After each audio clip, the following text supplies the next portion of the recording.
coach, baby. It's the coach, baby. It's the coach, baby. It's the coach, baby. It's coach. Yeah. Coach Shelton Harrison putting all you trolls to shame. Haters in my comment section can't stand my name. Say you hate my videos, but your watch is still the same.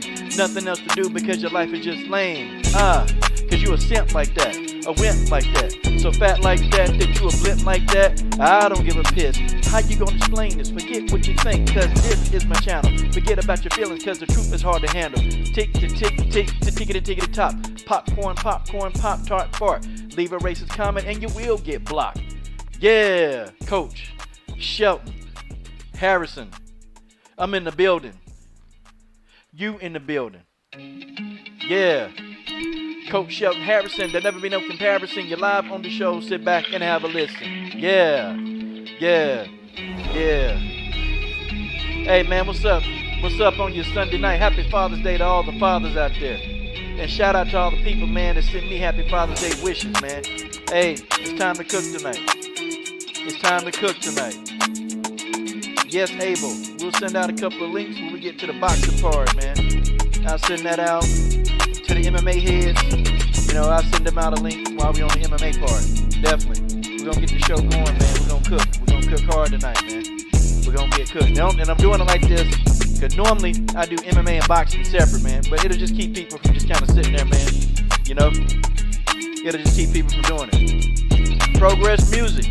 Hey, man. If you got any intros, man, or things that, you know, hey, that you allow people to download or, you know, a beat that you sell, let me know if you're selling any beats. I'll go to your channel, I'll buy a beat from you. Okay? Progress Music in the building, man. General Africa in the building. Stamina MC in the building. Man, we're going to get this thing cooking, and it's time to get in, man. Appreciate y'all joining me tonight, man. We're going to start out with the bullet, man. My WMMA fans, they're growing restless. They're growing restless, y'all. We're going to talk about the bullet. Then we're going to go ahead and get into this whole thing, man. Tyson Fury versus Bob Arum. Tyson Fury versus Bob Arum, man. I'm telling y'all, man. They are going in on each other. And they are not. I'm telling my man, I'm telling you. But Dana White, well, we'll talk about it, okay? We'll talk about it. And then we're going to talk about also drug cheats. Drug cheats and race. Okay? Drug cheats and race. Okay? Telling y'all guys, it is what it is, man. Drug cheats. Saludos. Desde Costa Rica, Valentina. That's right. What's up, Vicente? We Valentina fans over here. We Valentina fans over here. Okay? That's just what we do. We are Team Shevchenko over here. And Shevchenko, hey, Valentina Shevchenko, she fuck with us, man. She fuck with this channel. Okay? You can ask her manager, Roger. Okay, he come on here, man. Valentina mess with this channel hard, man. Okay? Alright, and then drug cheats. Let's talk about it. Okay, let's cut the music, guys. Let's go ahead and get this Biased for Balance podcast showing up. Okay, I am going to send some links, okay? When I'm done talking about Valentina, I'll send out all links, okay? And then we'll get this thing started. Okay, I'm going to start off, man. Listen, a lot of flyweights, okay, last night, they had some victories, man. They had some really, really good victories out there. Very good victories. But I'm going to be honest with y'all. And you in the comment section, y'all tell me. I'm going to start with you first, George Page. I'm going to start with you, GP. George, who can mess with Valentina? Who can fuck with Valentina at 125? Who? Guys, who can mess with Valentina at 125? Please tell me. Can anybody in that division mess with Valentina? Can anybody fuck with her? I'm going to tell y'all something, man. I'm going to tell y'all. I like what I saw last night out of the flyweights, man. I like what I saw. I was happy, man, because, you know, I like Jillian Robinson, man. I like Jillian Robinson. I like Lauren Murphy, man. I do. I like the way Lauren Murphy has come back from the brink of death. And now Lauren Murphy fighting on the biggest stages, man. You know, I don't know. I am a silent fan of Lauren Murphy. A very silent fan. Okay? But they fought well, man. Lauren Murphy beat Roxanne Modafferi, who Roxanne Modafferi is stupid. She's stupid. Okay, like what in the hell? Like what did Roxanne Modafferi prove out of fighting Lauren Murphy? Roxanne Modafferi lost out probably on the biggest payday of her life by calling out Lauren Murphy. Okay, see now Lauren Murphy just got on the hot seat. Y'all, I was trying to tell y'all that Roxanne Modafferi is on the launching pad, and y'all smash that like button, man. Y'all come on in here, smash this like button, man. Get the likes up, man, so the damn algorithm can get the can get this live stream going out there so people can see, man. Okay? Because this channel been shadow banned, man. Y'all got to get them likes up, man. All right. But anyway, we keep going, man. They fought well, y'all, but can't nobody mess with Valentina. Jillian Robinson, dominating performance. Okay? Jillian Robinson, dominating performance. They can't mess with Valentina. Lauren Murphy, brilliant performance. They can't mess with Valentina. I'm sorry. I didn't see anything that made me think, you know what? This person is going to give Valentina problems. I have not seen it. I can't, man. It's just that 125-pound division, man. The talent pool is limited. It's very limited. Valentina is just on a whole nother level, y'all. She is. She's on a whole nother level. The only person I thought, guys, and y'all got to hear me on this one. Roxanne Modafferi, okay? Roxy Modafferi is very awkward, man. And that's going to make for a good fight. I know she just lost to Lauren Murphy. But Roxy Modafferi she's awkward. And she's going to come in there and try to press the action. I still think Valentina beat the hell out of her. But see, that's the fight, man, that would have made the most sense. Roxanne Modafferi already beat Valentina's sister. So, the storyline is there. Roxanne beat your sister. See, man, I don't know. Some fighters don't get it. Some fighters just don't get it. They just don't understand. They don't understand business. They don't understand what they got to do, man. What they got to do. They just don't get it. Okay? They don't get it. And as we get to the end of this show, we're going to talk about Masvidal and Usman.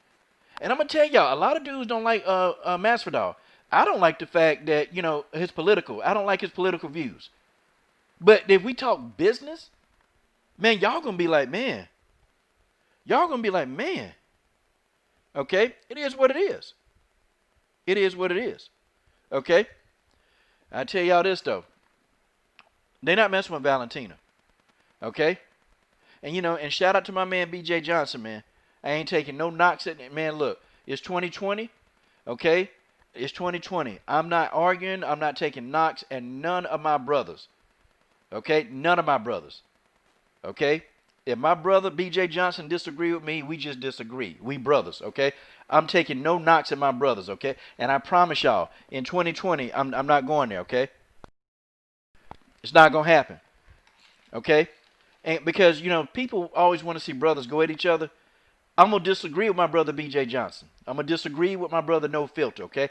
I disagree, okay? He believes that Jillian Robinson will provide, a challenge to Valentina. I don't buy it, okay? I can't see it. I think Jillian Robinson, though, has the most potential out of all of these flyweights. I think she got the most potential. I think she got the most potential out of every flyweight on the right. That's just my opinion, okay? I don't think right now, though, I don't think we need to be mentioning her and Valentina in the same context. The thing of it is, man, Valentina is going in there and she killing these damn girls. Like, she playing with these girls and then she finishing them. I'm talking about, man, did y'all see what she did to Caitlin Chikagian? Valentina punished Caitlin Chikagian for 3 rounds. Punished her. Okay? I'm talking about she punished her. Okay? Valentina punished Caitlin Chikagian. And Caitlin Chikagian was damn near, she was ready to quit, man. Valentina had beat Caitlin Chikagian so damn bad in that fight. Caitlin Chikagian literally had already given up. She was still fighting because she got the heart of a champion. But she didn't want to fight no more. That was it. Valentina beat Priscilla Cachoeira so bad that Priscilla Cachoeira's corner got criticized for not stopping the fight. And in MMA, that's a big no-no. They don't stop the fight in MMA. And nobody will criticize you if you don't throw the towel in. Okay? If you don't throw that towel in, listen, they don't criticize you in MMA. Man, for the first time, a corner got criticized in MMA. I've never heard it anywhere else. They criticized Priscilla Cachoeira's corner because they didn't throw the towel in, because Valentina had beat this girl so damn bad, had whooped her ass so bad, blood everywhere. Valentina's hair color turned red from all the blood of Priscilla Cachoeira. Guys, y'all think I'm playing. Y'all go back and look at that fight. Y'all go back and look at that damn fight. Valentina hair was red. She came in as a damn blonde. Her hair was red. She beat Priscilla up so bad. Okay? And then everybody was talking about, oh, okay, Liz Carmouche was talking about, yeah, you know, I'm going to come in here and I'm going to show Valentina what it is, okay? I beat Valentina before and I'm going to beat her again. And everybody and their mama know that this is a fluke victory, okay? It was a fluke win, okay? Illegal up kick. Everybody seen the fight. Everybody know. Okay? Referee prematurely stopped the fight because of a cut. Valentina was winning the damn fight. But the ref stopped the fight and Liz Carmouche was handed a decision. Man, look. Valentina got Liz Carmouche up in there on a second fight. She had Liz Carmouche, man, scared to throw punches, man. And of course, they blame Valentina for the fight being boring, is what they said. Valentina had Priscilla Cachoeira scared to throw punches. Okay? Like, seriously, man. And not only did Valentina, I mean, not Priscilla, but Liz Carmouche. Not only did Valentina embarrass Liz Carmouche, hell, Liz Carmouche got put out the damn UFC. Valentina made Liz Carmouche look so amateurish. They got her out of the damn UFC. She got cut after that fight. How the hell you go from a title fight to being cut? Seriously. How you go from a title fight to being cut, George Page? Underrated darkness? How were you in a main event and then after the fight you get cut? Percy Dover, General Africa. Valentina, man, Valentina beat that ass. Then she came in there, man. She damn near killed Jessica I. And folks, I'm not finna lie to y'all. Guys, I ain't finna tell no story. Valentina damn near, like, I thought Jessica I was gonna be done, man. I thought Jessica I was out of here. Valentina kicked Jessica I so hard, man. Jessica I mean, looked dead. Then this broad woke up talking about, is the fight over? I'm telling y'all. Guys, who y'all think in that division? Who do you think in that flyweight division is going to give Valentina any, and the coach means any, problems? Guys, who's going to do it? Folks, no, there's nobody. Listen, let's talk about the rankings. Let's go into the rankings. Guys, I got to tell y'all this. You know, it's just the 125-pound division is Valentina and everybody else. The other fights versus Valentina, they ain't even lackluster. Hell, I think I agree with everybody else now. Hell, let's get Jean Mallet up in there. And then you got multiple fighters that won't even call out Valentina. They ain't gonna call her out. And I'm sitting there thinking, are you serious? You have an opportunity to fight for the belt, or, you know, because Valentina don't have a long line of people trying to get in there and take an ass whooping. She don't have a long line. So now Valentina's like, okay, let's go. Let's go. I'll fight. I want to fight you. No.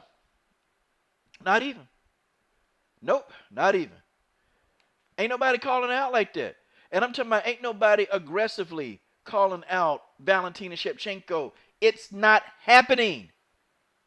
It's not. Okay, let's take a look. Let's take a look at this. Okay? Yes or no, y'all? Yes or no? Yes or no? Okay, Molly McCann. I mean, guys, come on, comment section. I need y'all to light it up.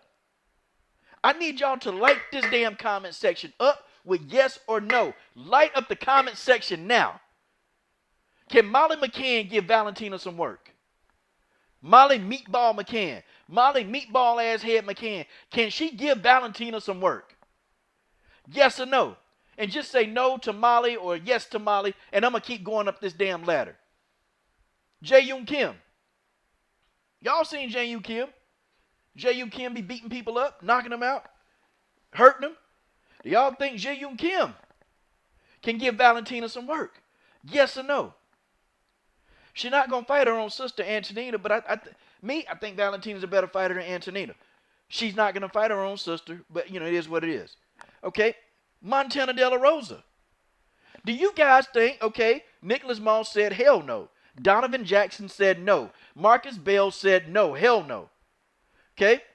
Combo Breaker 99 said, yo, unfortunately there isn't a matchup for the bullet.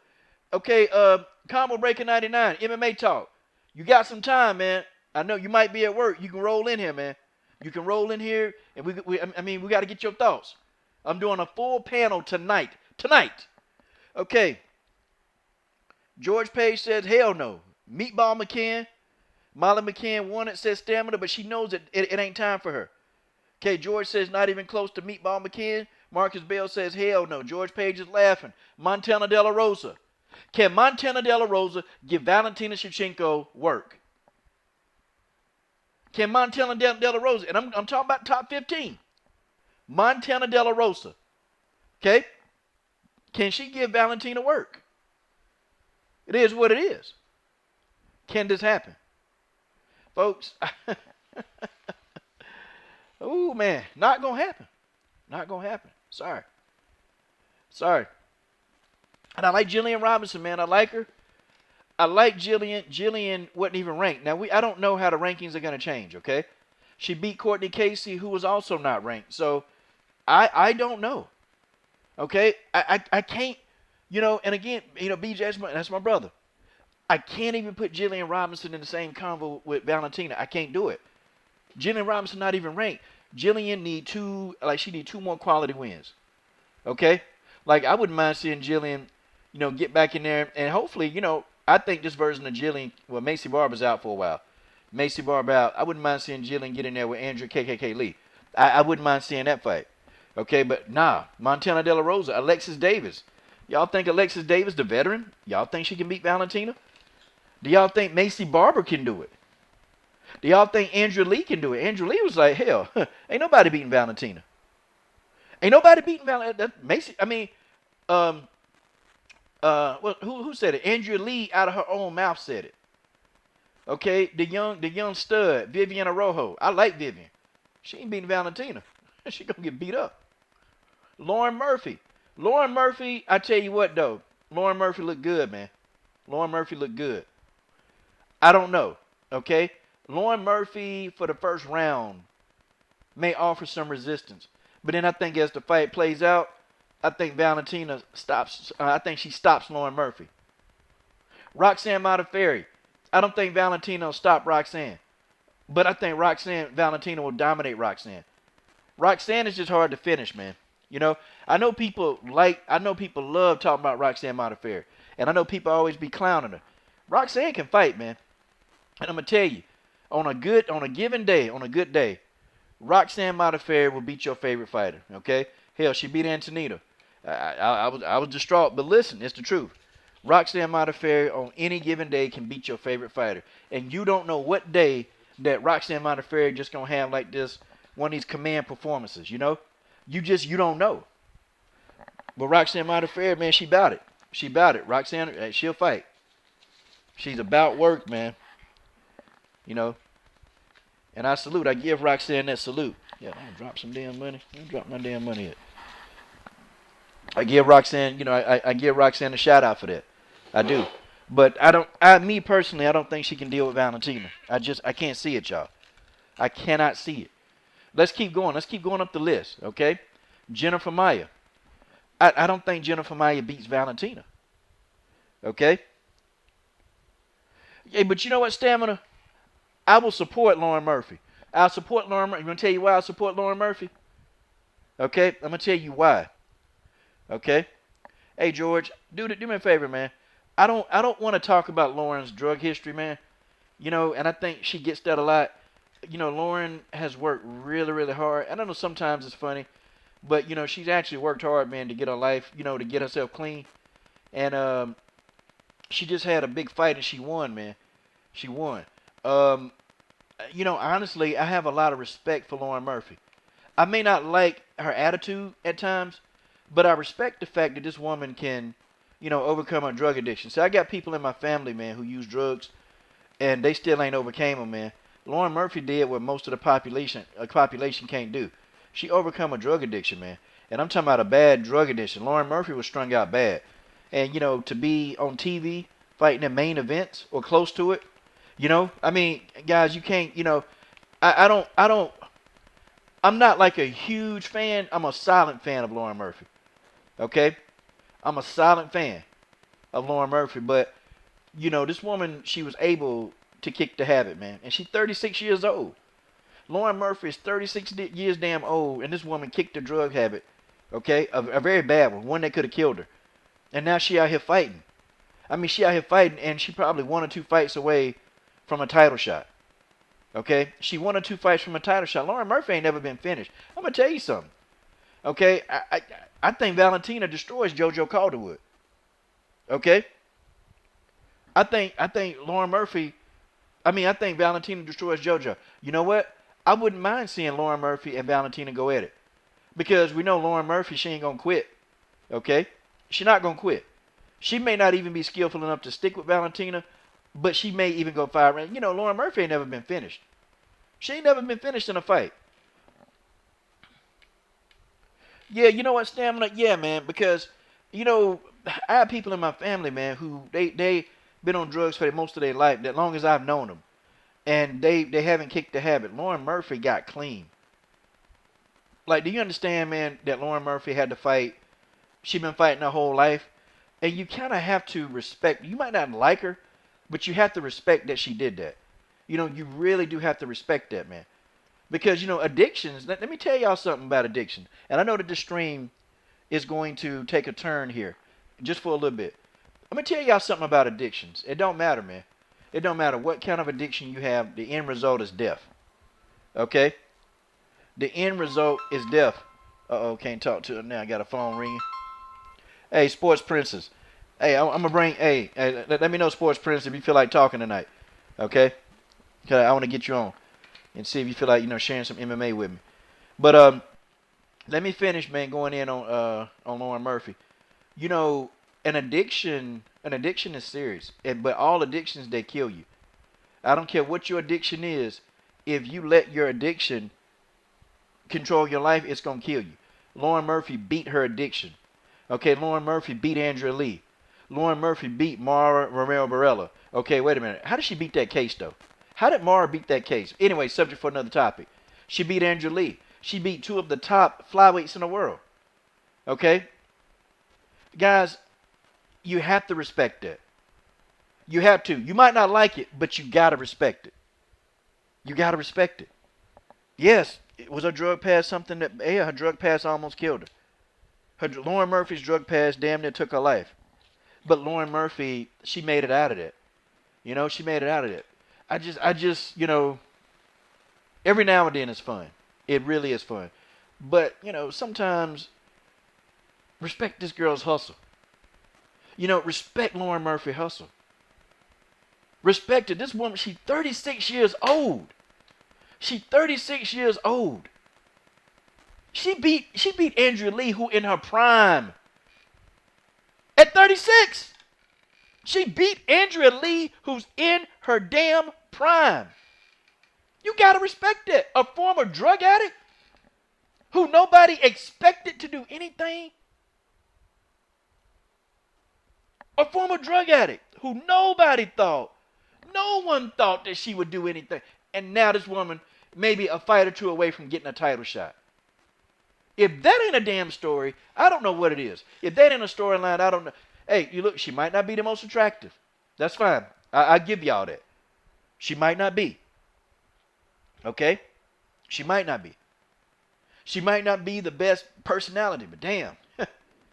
You got to respect the fact that this woman, she fought through the odds. Okay? But, you know, and Robert Henry, I'm glad Robert Henry said something. We got to say something about Roxanne Modafferi. We got to say something. We got to get on Roxanne's helmet. Because, guys, what did we say? Did we not here on this channel tell Roxanne? Yeah, Blackula. I'm talking about Lauren Murphy. Yeah, I'm talking about you have to respect Lauren Murphy because she was able to overcome a drug addiction, a deadly one. And now she a fight away from a title shot. Okay? Shout out to Robert Henry in that super chat. Goku Modafferi got beat. Should have called out Val. Robert Henry in the god doggone building, man. I get, you know, Roxanne Modafferi is stupid. I mean, guys, I'm sorry. I mean, Roxanne lost a bag. And I know she won a fight, but damn. Roxanne had one of the biggest wins of her career. I mean, Macy Barber was going through starching people. Macy Barber was knocking people smooth the hell out. Okay? I'm talking about Macy knocking people out. Macy putting them down, y'all. Roxanne beat Macy. I'm talking about did it easy too. Had Macy out here making up stories talking about, oh, my leg was hurt when Roxy hit me. And Roxy already was starching that ass. And that's the biggest win of your, man, Valentina should have came out your mouth. Hey, Valentina, yeah. Yeah, dude, let's get it going, Valentina. Yeah. That's what she should have said. Nah.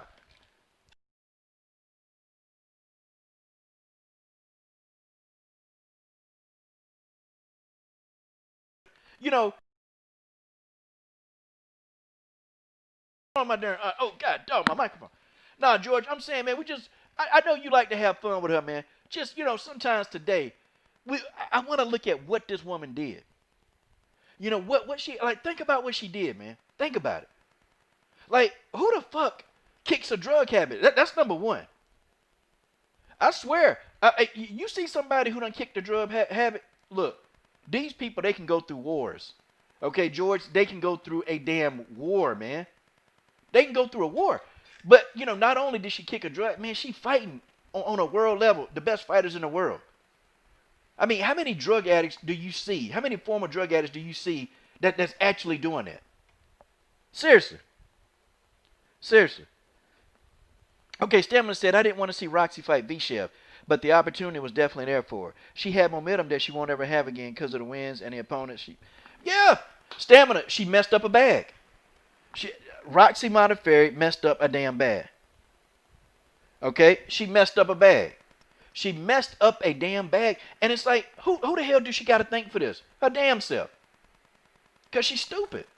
She's stupid, okay? She's so stupid. And I'm sorry. And, she a nice girl. Roxanne Modafferi, God bless her. She a nice girl. But somebody on her team, damn. Somebody should have been like, Roxy, you got to call out Valentina. You got to call her out. Valentina the hot dog. You got people that don't want to fight Valentina. Roxy, you got to get in Valentina's ass. Shout out to Percy Dover in that damn super chat, man. George Page, we finna get it, man. We finna get it. Brother George Page lost his mom the other day, man. He in here, man. And he in here, man. And, I get it, man. I be in here too, man. Because, it take my mind off everything that's going on, man. Shout out to my man George Page in the god doggone building. LDBC stand up. George Page been down from day one, man. I think George liked that abuse from the ladies, though. They'll block him or... No, they won't block him. They'll time him out. See, George, I might have to take your wrench temporarily, man, so they can time you out, man. They like doing that to you, man. And sometimes, George, I think you like abuse, man. I swear, George, I think you be, like, laughing. Because George be thinking everything funny, man. But Valentina's a killer. I'm going to stay on code. I'm going to stay on topic, okay? All right. I'm going to send out a couple of links here. Okay. And then, George, whatever, man. Whatever happens, George. Whatever YouTube don't put in, we're going to make the difference up, bro. We're going to get it. Because YouTube, man, usually when it comes to, like, donations, man, for people, like, if I'm giving them the Cash App and the PayPal, they can get 100% of that. But then YouTube tend to take out their little cut. So that's what pisses you off about YouTube sometimes, man. Let me see. Guitar bag. Okay. We're gonna get these links rolling. But yeah. And we're gonna get on a panel, Mahari Nation. Okay.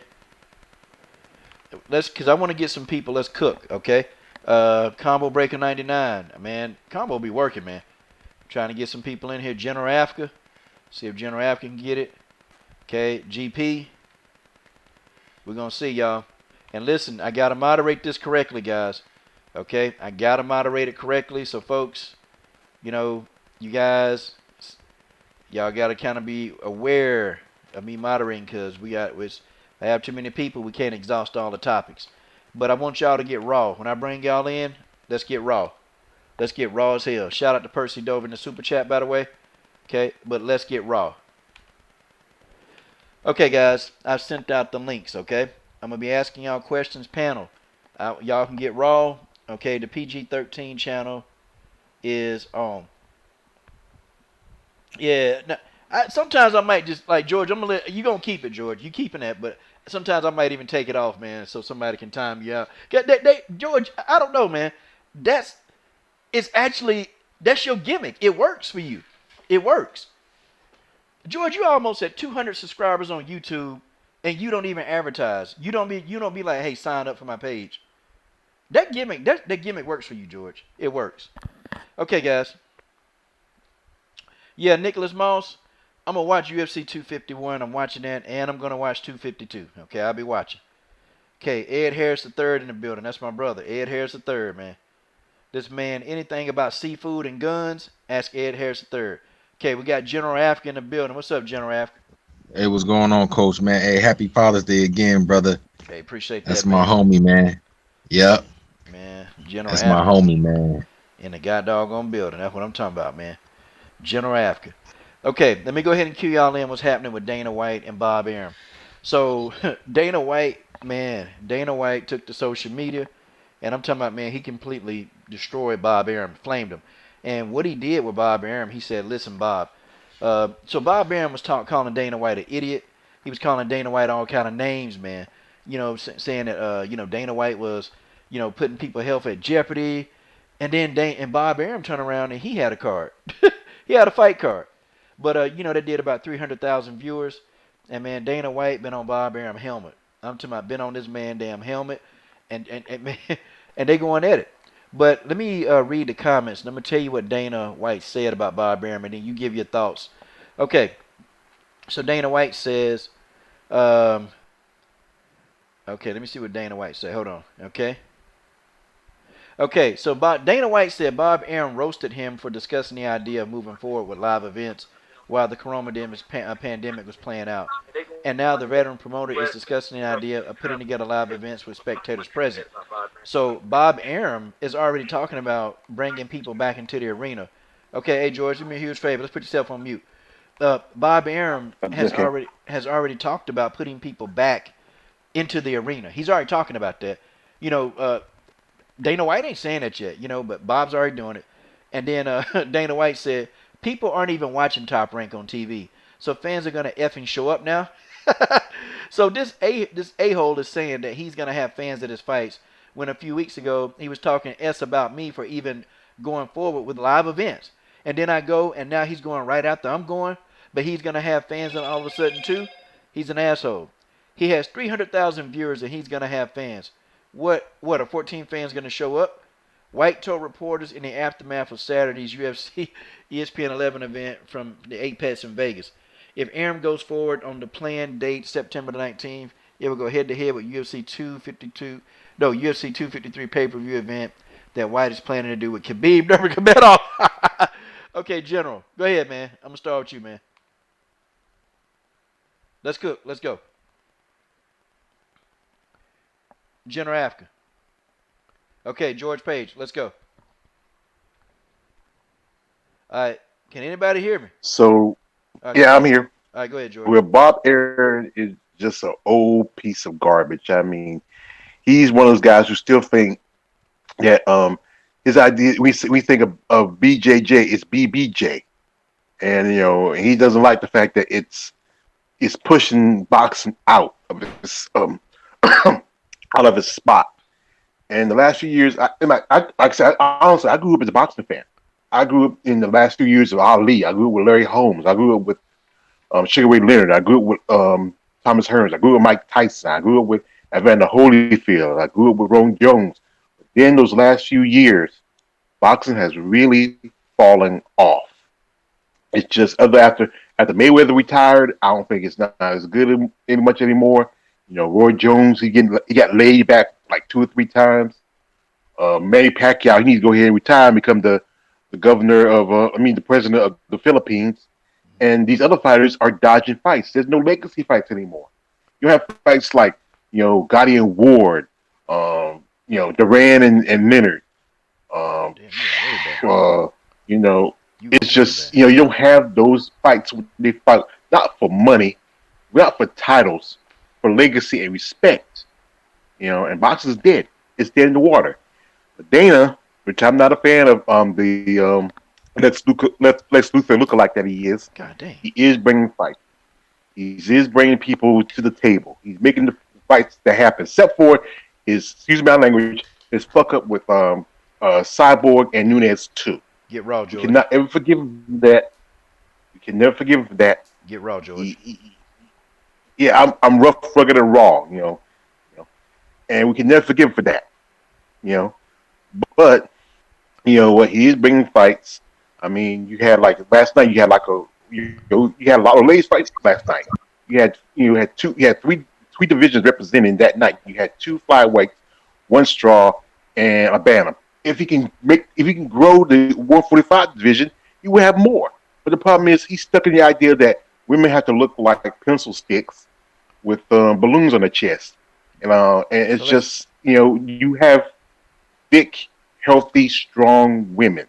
Yeah. And you also, when you go into a higher weight class, you're gonna see knockouts. You're gonna see real war. You're gonna see battle. You see blood. Look at the Felicia Spencer. That girl got busted up. So I mean, you know, uh, you know, so you know, good. Amanda Nunes was Amanda Nunes. She was Clara Lane for Rocky 3. Going bang, and you hear Tony throw the damn towel, throw the towel. They should have done that, and that's the sad part Yeah. about it. I think that also like this. Corners to look out for their fighters. They do it in boxing, but they don't do it enough. Usually about this tough guy. I see, but you know what? You see a boxer getting dominated, beat from pillar to post. Yeah. Throw the damn towel. Okay. George Page, good commentary, man. Like I said, you see a mark, you play a mark. I'm finna go ahead and cook on this, man. I don't see nobody in here, guys. I'm finna go in hard. I'm going in hard. I see Abel Mahari in here. Good. We're gonna let some of the other brothers cook. Let me go ahead and get some cooking in here, man. Listen, man. Listen. Dana White. I always say this about Dana White, and I keep telling y'all. You know what? You might not like Dana White, but as a fighter, Dana White will give you an opportunity. Whatever you do with your damn opportunity, that's on you. He gonna give it to you. Okay, as a fan, you might not like Dana White. Sometimes we just don't. Okay, but Dana White, he's going to make the best fight the best. It's inevitable. He's gonna try to do what he can to make these fights happen. He will do it. Okay, it's kind of funny, man. It's ironic that Bob Arum, they did this. They did this in boxing. Abel Mahar, and I know you can contest. They did the same shit in boxing. Okay, they were claiming that Al Heyman was the Antichrist. Al Heyman ain't making fights. But he had on, Bob Arum was the one blocking the Pacquiao Mayweather fight for so many years, okay? It was Bob Arum. It was Manny Pacquiao's team, okay? They were blocking that fight. But, nobody wanted to call out Bob Arum. And we know who didn't want to call out Bob Arum. It was the damn new media, okay? It was the new media, okay? They didn't want to call out Bob Arum, okay? They didn't want to do it. I'm sorry, not new media, old media. The old media didn't want to call out Bob Arum, okay? It's just what it is. They didn't want to call him out. And now, Dana White just said, I don't give a damn about no damn Bob Arum. Dana said, man, I'm finna tell him what it is. So, Bob Arum and boxing, they don't get it. You come out here with a card, a lackluster card. Who in the hell was Shakur Stevenson fighting? Who is he fighting? Who is Carabello? Who the hell is that? Do you think a million people finna watch that shit? Do you think that? Boxing ain't got it. You still not making the best fight the best. This is the problem that we're having with boxing. The best ain't fighting the best. Even during a pandemic, people ain't got the money. People don't, ain't nobody finna spend a bunch of money on just a lot of nonsense. People want quality fights. And you put that bullshit on TV? You put that goofy card on TV? And you trying to say that's the return of boxing? That's the return of boxing? That's the return of boxing. Are you serious? No. And the problem with this is that boxing don't get it. Dana White, they get it.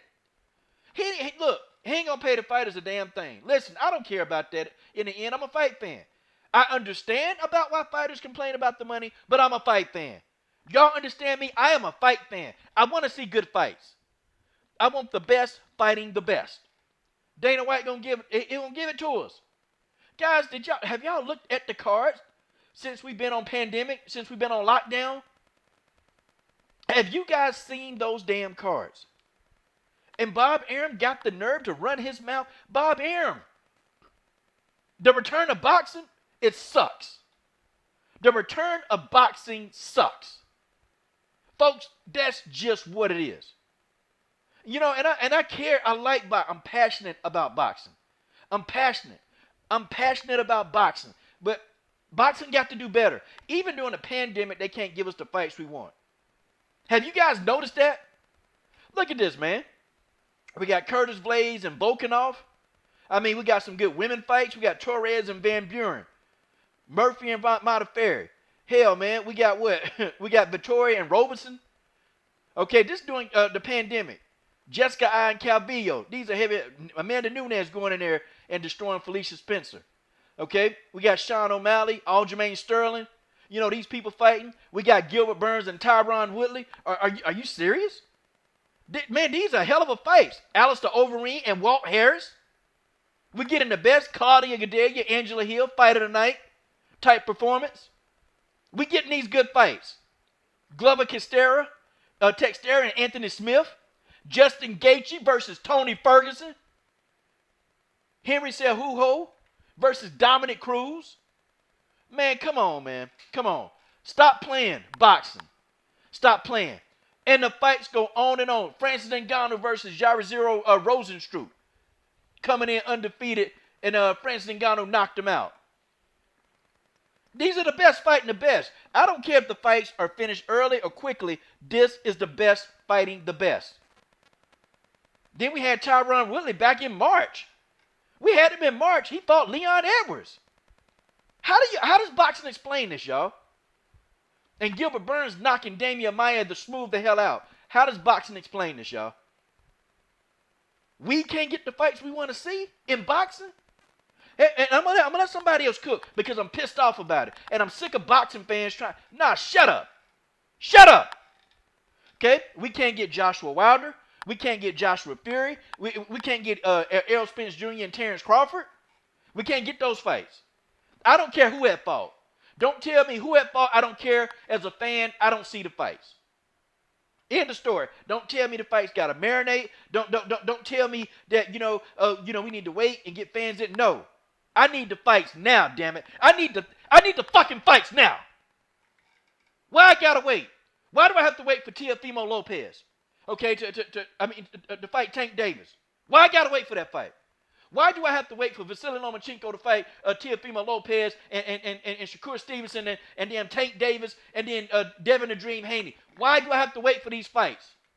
You know, I'm so sick and tired of people I'm looking at videos, YouTube videos. I'm sick of watching these videos of people doing these fantasy matchups talking about these people need to fight. I'm sick of the videos. I stopped watching y'all videos. I love you, everybody who make videos on boxing, but if it's a Teofimo Lopez, a Tank Davis, a Devin Haney, I know it ain't nothing but a fantasy matchup, and I stopped watching that crap. I'm not watching it. Until these guys fight, I don't even want to cover their fights. I don't want to cover any goofy-ass fights. And then you throw Ryan Garcia in there with them damn kitchen utensils, Oscar De La Hoya, and boy, boxing is a circus right now. Boxing is a circus, okay? And then you got, then you throw Jarrell Big Baby Stupid in there.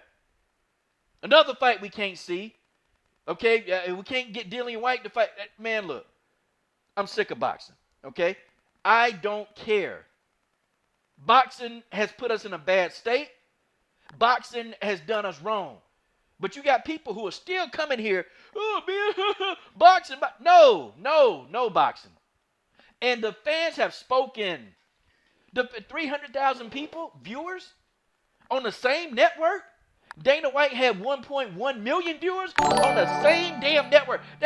Listen. This don't mean that people can't afford ESPN Plus.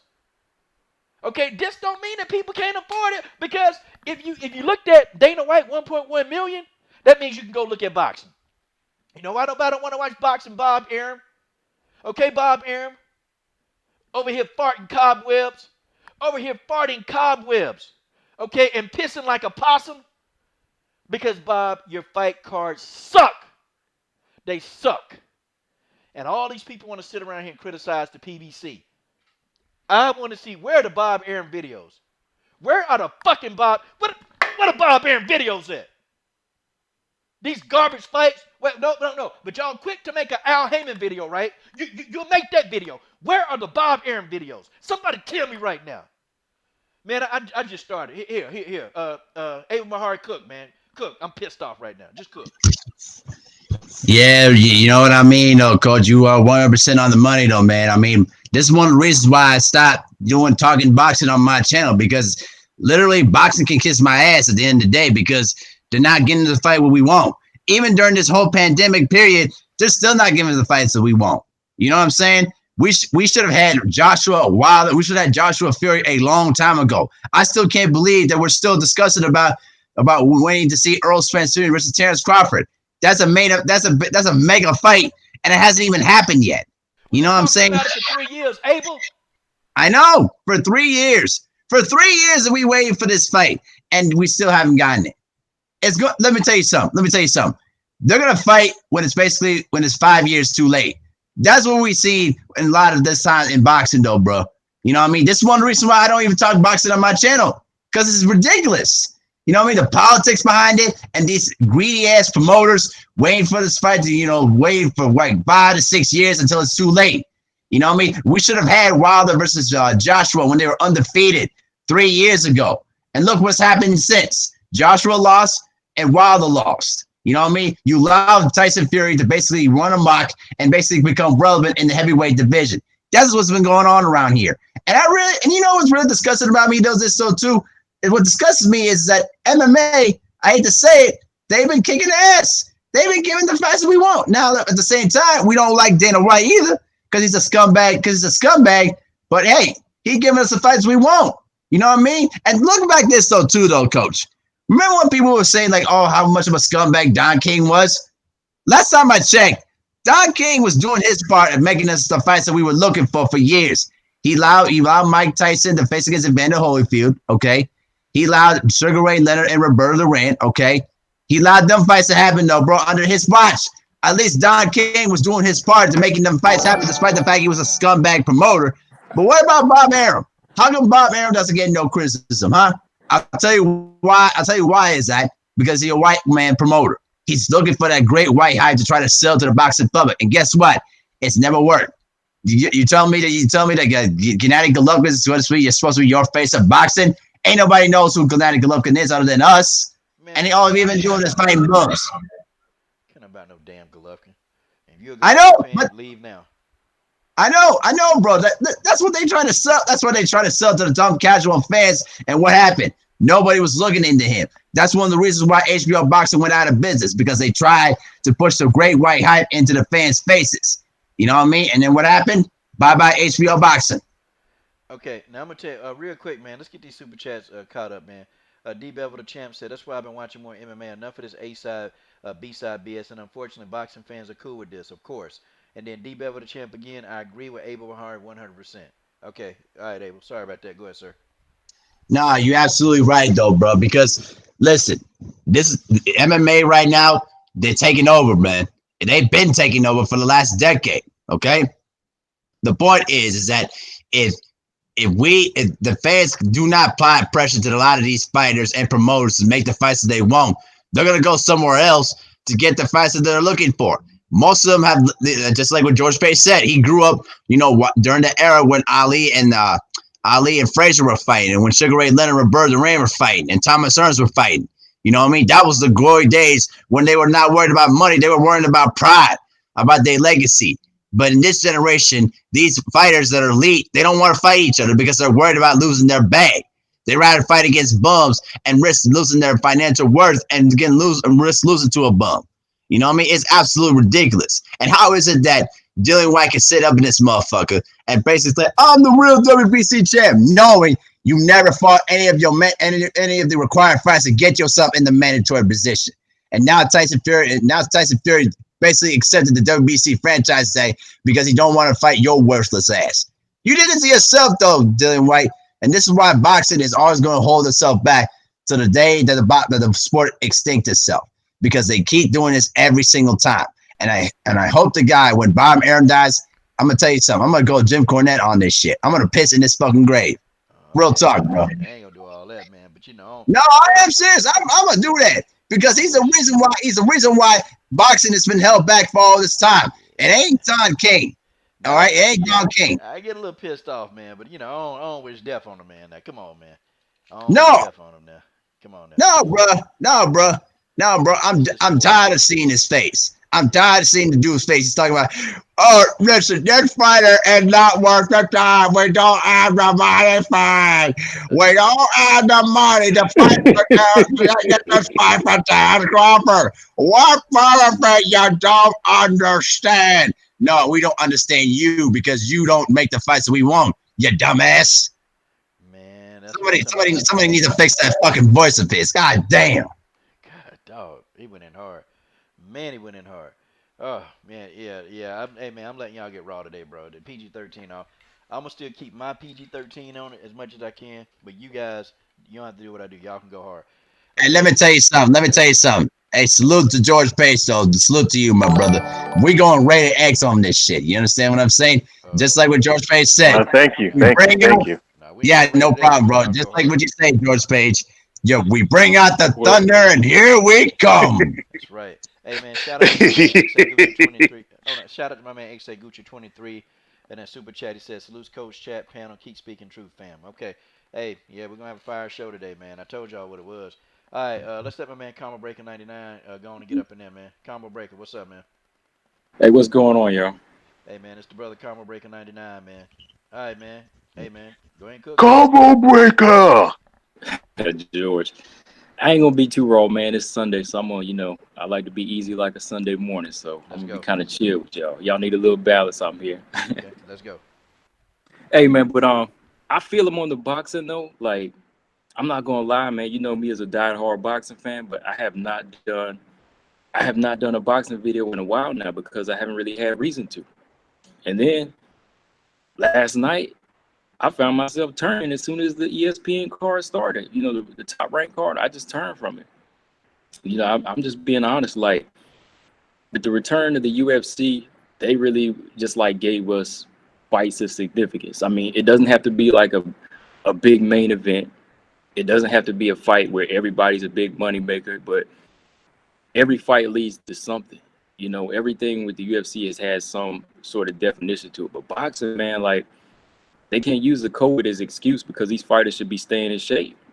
Whoever, Navarrete, whatever, Gabriel Flores, Josh Greer. I know he got an upset the other night, but I'm still saying, like, these guys, they need better opponents. So I really just found myself just turning from these past few top-ranked cards because Bob thinks everybody's just going to watch these cards the same way we watching Dana's cards. It's like, nah, man, we watching Dana's cards because these are good fights. These are fights that make sense. I don't know if y'all feel the same way, man.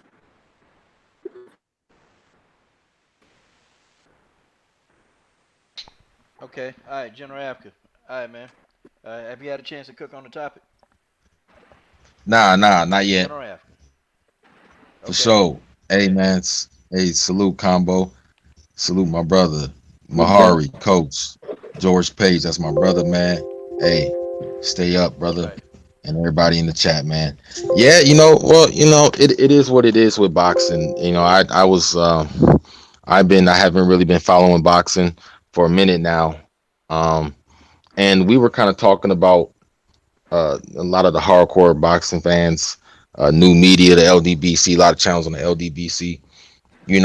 This whole YouTube kind of, well, not everybody on YouTube, but new media and stuff. We've been saying for a while now that boxing's gonna be in trouble, man. And like you said, Coach, it was a lot of guys. They got all the smoke in the world for the PBC, but they're not calling out Bob Arum. They're not calling out Eddie Hearn. Why? Well, we know why. But I'm gonna throw the PBC in there as well. And Al Heyman's an advisor, and so that's a little bit different. But I mean,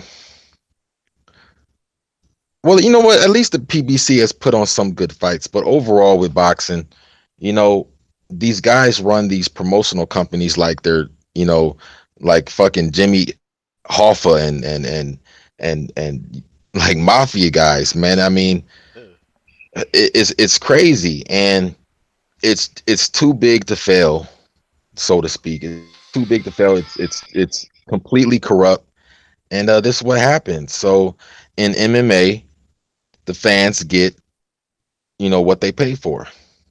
women's MMA, men's MMA, they get what they pay for. Now the fighters always don't get their fair shake. Out, even frequently they don't get their fair shake, and we could talk about that later. But we fight fans, we get what we pay for. In boxing, it's the opposite. They treat boxing fans like hoes, or I mean, like tricks, and like hoes too. And I'm not gonna let any man or woman treat me like a trick, treat me like I'm some type of clown. And that's just, it is what it is. And I mean, shout out to all the brothers. And people have different just different interests and stuff. I can't do it. I can't talk about boxing right now. It's just, it don't interest me on that level. And when this COVID-19 started, it got even worse. And when you throw in all the racism that's been here in this country, I definitely don't give a damn. I definitely don't. So I don't get, like I said, if you talk about boxing and stuff, that's cool. Like no problem here. For me, I'm good. It don't interest me. I'm not trying to watch Shakur Stevenson versus Montebello or whatever. Ryan Garcia and Tank Davis, they're doing their thing. At the end of the day, and I'll leave it off on this. At the end of the day, when this whole thing is said and done, there's going to be, probably, I can hold up on my hand. All these guys are, a good amount of these guys are getting decent money. I'm not worried about their paychecks, but I'm just saying overall, this is what happens when you don't fight who you're supposed to fight. There's going to be a short list, man. I can probably name not Gennady Golovkin, Canelo Alvarez, Deontay Wilder, and maybe Spence. And maybe I'm forgetting somebody. Those are going to be the only people really making, that cash. Canelo Alvarez has put in his work. Deontay Wilder has definitely put in his work. Canelo's been playing games lately. I'm not a fan of Golden Boy, so I don't talk about him. Yeah, forget. But there's gonna, yeah, forget Golden Girl. You know what I mean? Forget Golden Showers and the rapist Oscar De La Hoya, the racist rapist. But I mean, there's going to be very few guys that are really, a lot of guys, a lot of boxers are going to be upset. A lot. I'm telling you here right now, because they wanted to play games. They didn't want to get in there and fight. And this is what happens. So if boxing might go under, who knows? Yeah, man, it's boxing. The state of boxing right now is pretty bad. It's bad, and and it really is. It's amazing that they're still putting on these lackluster cards, like as if you thought that this was going to continue to work. I mean, and Bob talking about, and look, I'm gonna tell you what else is stupid. So Bob is going to do a pay per view. Okay, he's gonna do a pay per view on the same night of UFC 253. That's Khabib Nurmagomedov versus Justin Gaethje. Look, man, that's gonna be one of the worst nights in boxing. Khabib Nurmagomedov versus Justin Gaethje. That's gonna be like a damn fight of the year, man. That's the biggest fight in mixed martial arts that can be made this year. And Bob Arum has the audacity to try to compete with that. Bob Arum got the audacity to try to compete. And like he really think that boxing, that more people are gonna watch his whack boxing card instead of UFC 253 Nurmagomedov versus Gaethje. And I don't understand, man. Where is the thought? Where's the logic? Where is this? Bob, listen, Bobby. Nobody is gonna put up with these fight cards with one person. Okay, with one person, it's just gonna dominate the other person. Okay, nobody gonna do this. People are tired, and 300,000 viewers on ESPN. Mind you, General Africa, all these people got ESPN subscriptions that went over and watched Dana White. Okay, I mean on UFC Fight Night 11. Everybody got UFC ESPN subscriptions. We all got them. We got them. And I'm one of those people who didn't watch the Shakur Stevenson card. I'm one of those people. I didn't watch it. Because as soon as I saw who he was fighting, I said, hell no. I said, no. I refuse. I'm not finna support that crap. I'm not finna support that hot garbage. I'm not finna support that hot doo-doo, boo-boo garbage. And anybody who supported that fight, look, and I'm going to tell you, I saw very few post-fight analysis videos on that card. You want to know why? Want to know why? Because boxing can do better. If you're a boxing fan in the comment section, man, we need boxing do better. Boxing do better. We got so much talent, man. We got Stevenson. We got Haney. You know, we got Vasily Lomachenko. You know, we got Teofimo Lopez. I mean, you know, we got Tank Davis. The list goes on and on and on. And you mean to say that these guys, some of them don't want to fight each other? You know, you got Triple G that don't want to deal with the Charlos. You got Canelo Ho that physically don't want to fight the Charlos. Okay, you got all of these people, man, that just don't want to fight each other. It's a reluctance. I don't know. Spence and Crawford. Now, I'm sick of even tired of even saying who at fault. I don't even care no more who at fault. I mean, y'all understand where I'm at in boxing right now. I don't care. I just want to see the fight. Make the damn fight, okay? Make the fight. Make the fight, okay? And then you got what, Terrence Crawford and Sean Porter. Somehow they don't want to fight each other. Spence and Porter, we can't get the rematch on that. I mean, can we get something? Then you got Danny Garcia trying to stick his big old wafer nose in the whole business. He trying to get a fight with Spence, and don't nobody care about Danny Garcia. We sitting here, we want to see the Bud and Spence fight. Nope. We don't know who at fault. I don't know who at fault. I'm not in their camps. All I know now, I'm going into fight fan mode. Okay, if I can't get these fights, no more supporting boxing. You won't see a video out of this channel. I promise you, I'm not giving you any content. Okay, I'm not giving any content if the boxing cards are mediocre. Okay, if it's against somebody who I know ain't got a damn chance in hell to win, I'm not supporting it. Not with a video, not with words. Nowhere will I support these fights. And I will, man, I'm telling you, I will boycott boxing until I get the fights that I want to see when I want to see them. Don't give me no Spence and Crawford fight, you know, like 3 years from now when Terrence Crawford will be 37 and Errol Spence will be 34. Don't give me that fight. It's too late. Okay, I mean, we got Mayweather-Pacquiao when what? Mayweather was 38 and Manny was 36. Both of them passed their primes. I mean, the fight still was a big fight, but then the fight didn't live up to expectation. Didn't live up to any expectation. Oh, but we finally got the fight. Seemed like the only person out here trying to make the fights, man, who want to fight, seemed like Wilder want to fight. It seemed like Tyson Fury actually want to fight. I mean, Tyson Fury fought Wilder twice. Whether we think he cheated or not, I don't really care about that. I'm tired of that too. Okay, I'm tired of all of that. Just give me the damn fights that I want to see, and everybody else, shut up. That's all I want. Boxing, you suck right now. You're losing right now. Listen, hey y'all, nobody on this panel even talked about fights that we've already seen. Check. I got a little list. I got a paper list right here. Nobody said fights that they've already seen. Ain't nobody talking about that. Because really and truly, the fights that we see is a year or two in between. Now, in MMA, we done sat in here and talked about fights that we done seen. We done talked about it. We've talked about fights that are upcoming. In boxing, notice nobody on this panel talked about a fight that's about to happen. Y'all want to know why? Because the fights aren't happening. That's why we ain't talking about it. That's why we don't have a date for Bud and Errol Spence. That's why we don't have a date for Teofimo Lopez, Tank Davis, Vasily Lomachenko, Devin Haney, and Ryan Stupid Garcia.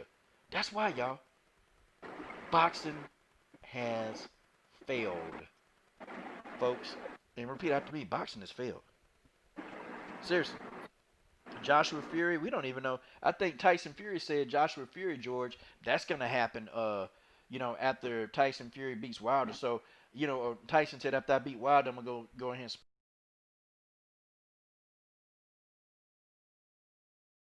Boxing has failed. Yeah, okay, I'm sorry.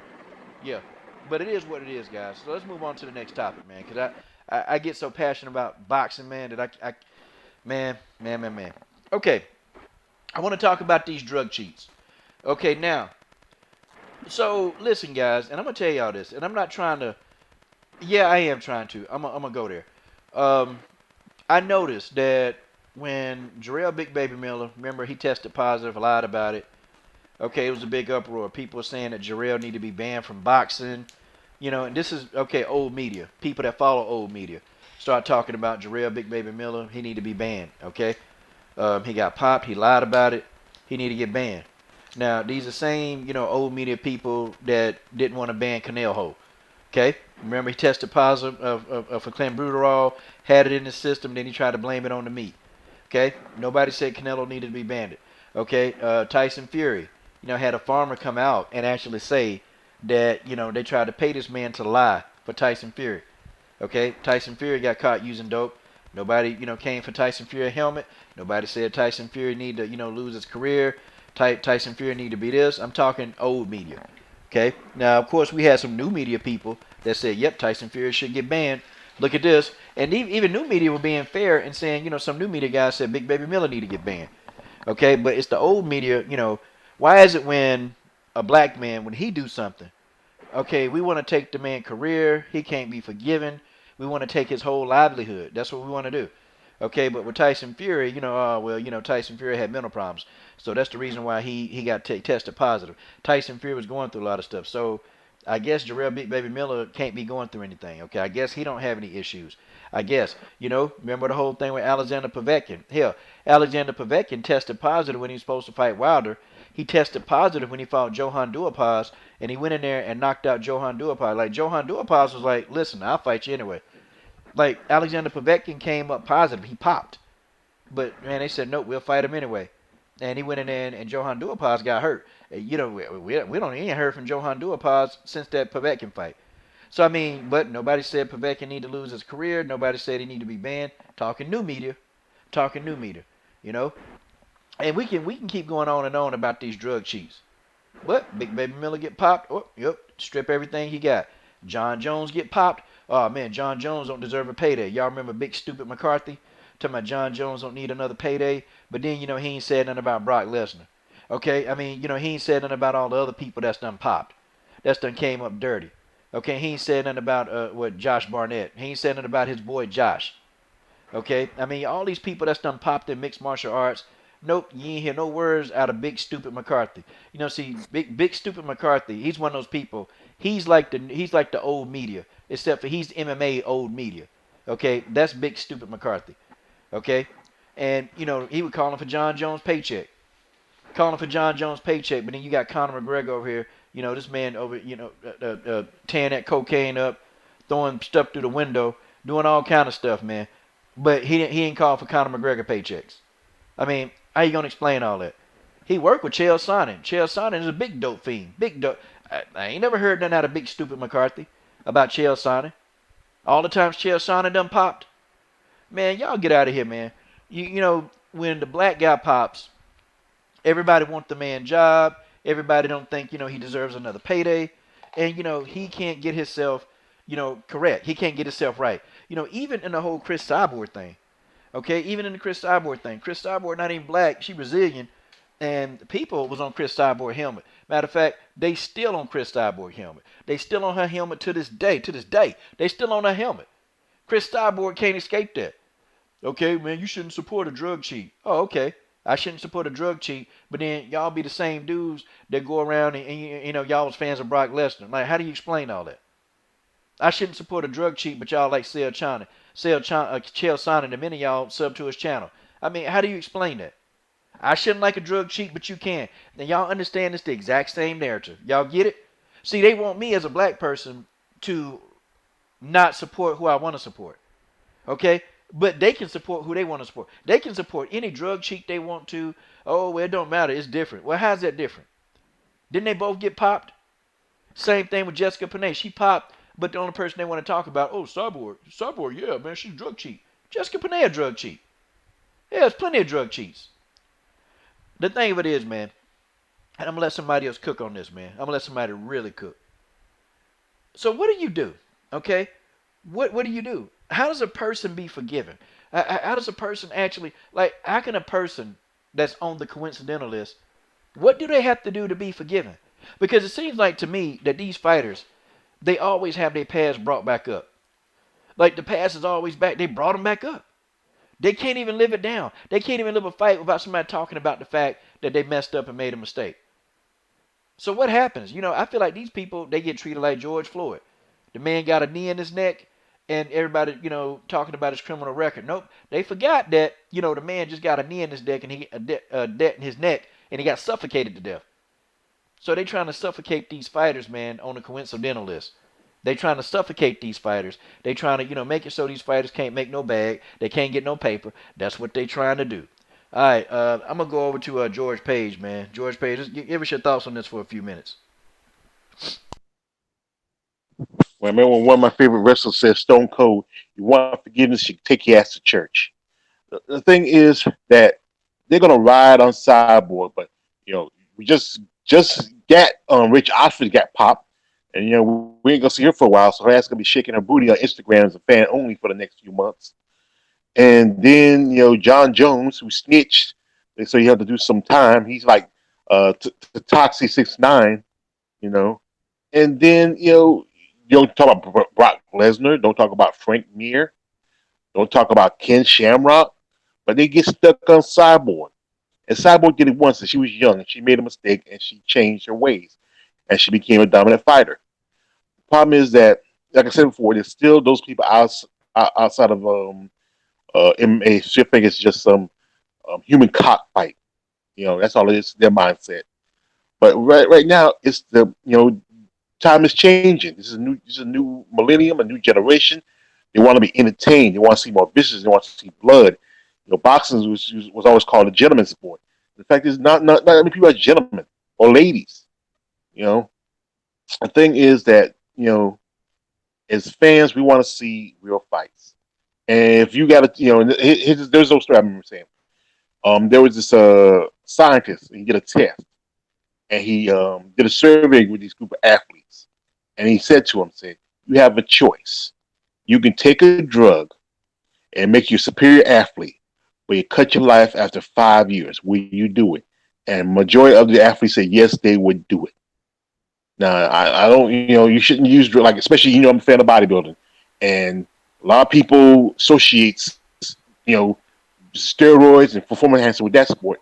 But there's so many other sports. And Abel, you can agree with me. You got baseball. Remember the whole thing with Jason Giambi and Mark McGuire, Mark McGuire and Sammy Sosa. And then they were chasing after Barry Bonds, but the brother never popped.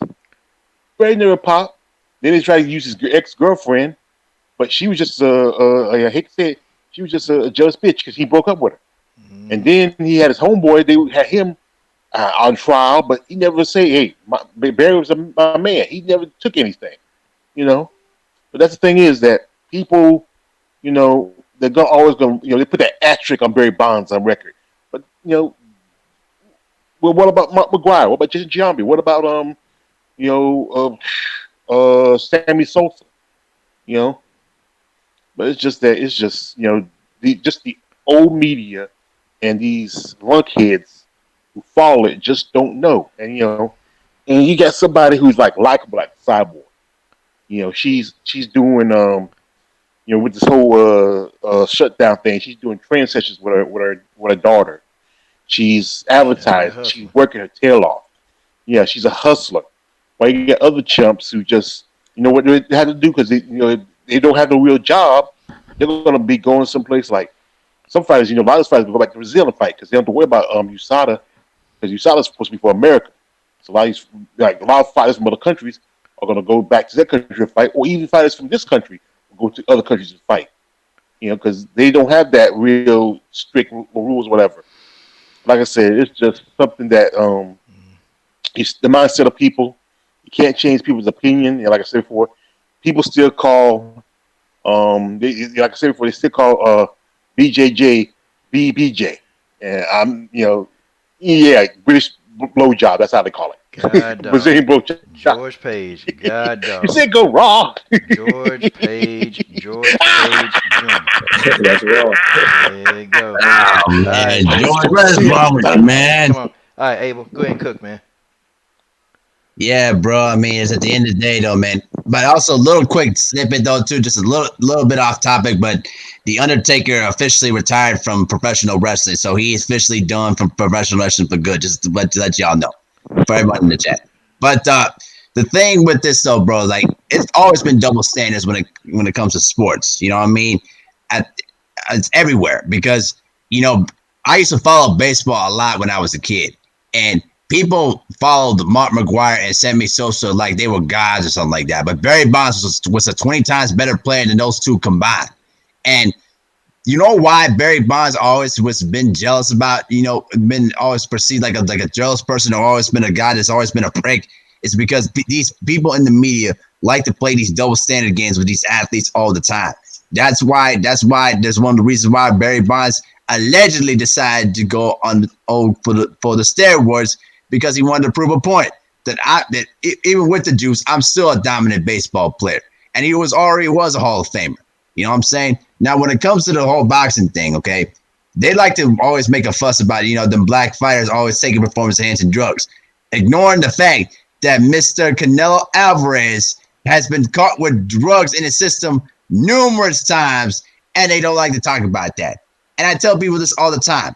Listen, quit seeing what you see on the television screen, but look at the stuff behind the scenes and then come up with your own opinion. If you still believe in the same way that you came in with, then you know what? You just are just ignorant. You know what I'm saying? And as long as boxing keeps holding itself back, MMA is going to continue to kick ass at what they do. You know what I mean? But also I see the same thing in MMA too. They always like to treat John Jones to a different standard, like Conor McGregor though too. You know what I mean? And Conor McGregor's done way worse of stuff than what John Jones has been doing. You know what I mean? Yeah. But they always like to protect Conor McGregor because he's basically a wholesome white hope. You know what I mean? Even though he's the scum of the earth. You know what I mean? Now listen, I'm not excusing what John Jones has did, but John Jones' stuff is way pettier to what John McGregor has done.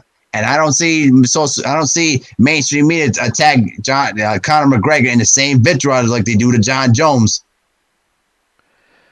Yeah, Conor McGregor get away with murder, man. I mean, honestly, when he threw that there and dolly through the window, Right. that was crazy, man. Like, who does that, man? Or, when he slapped, he punched the old man for not accepting some of that whiskey.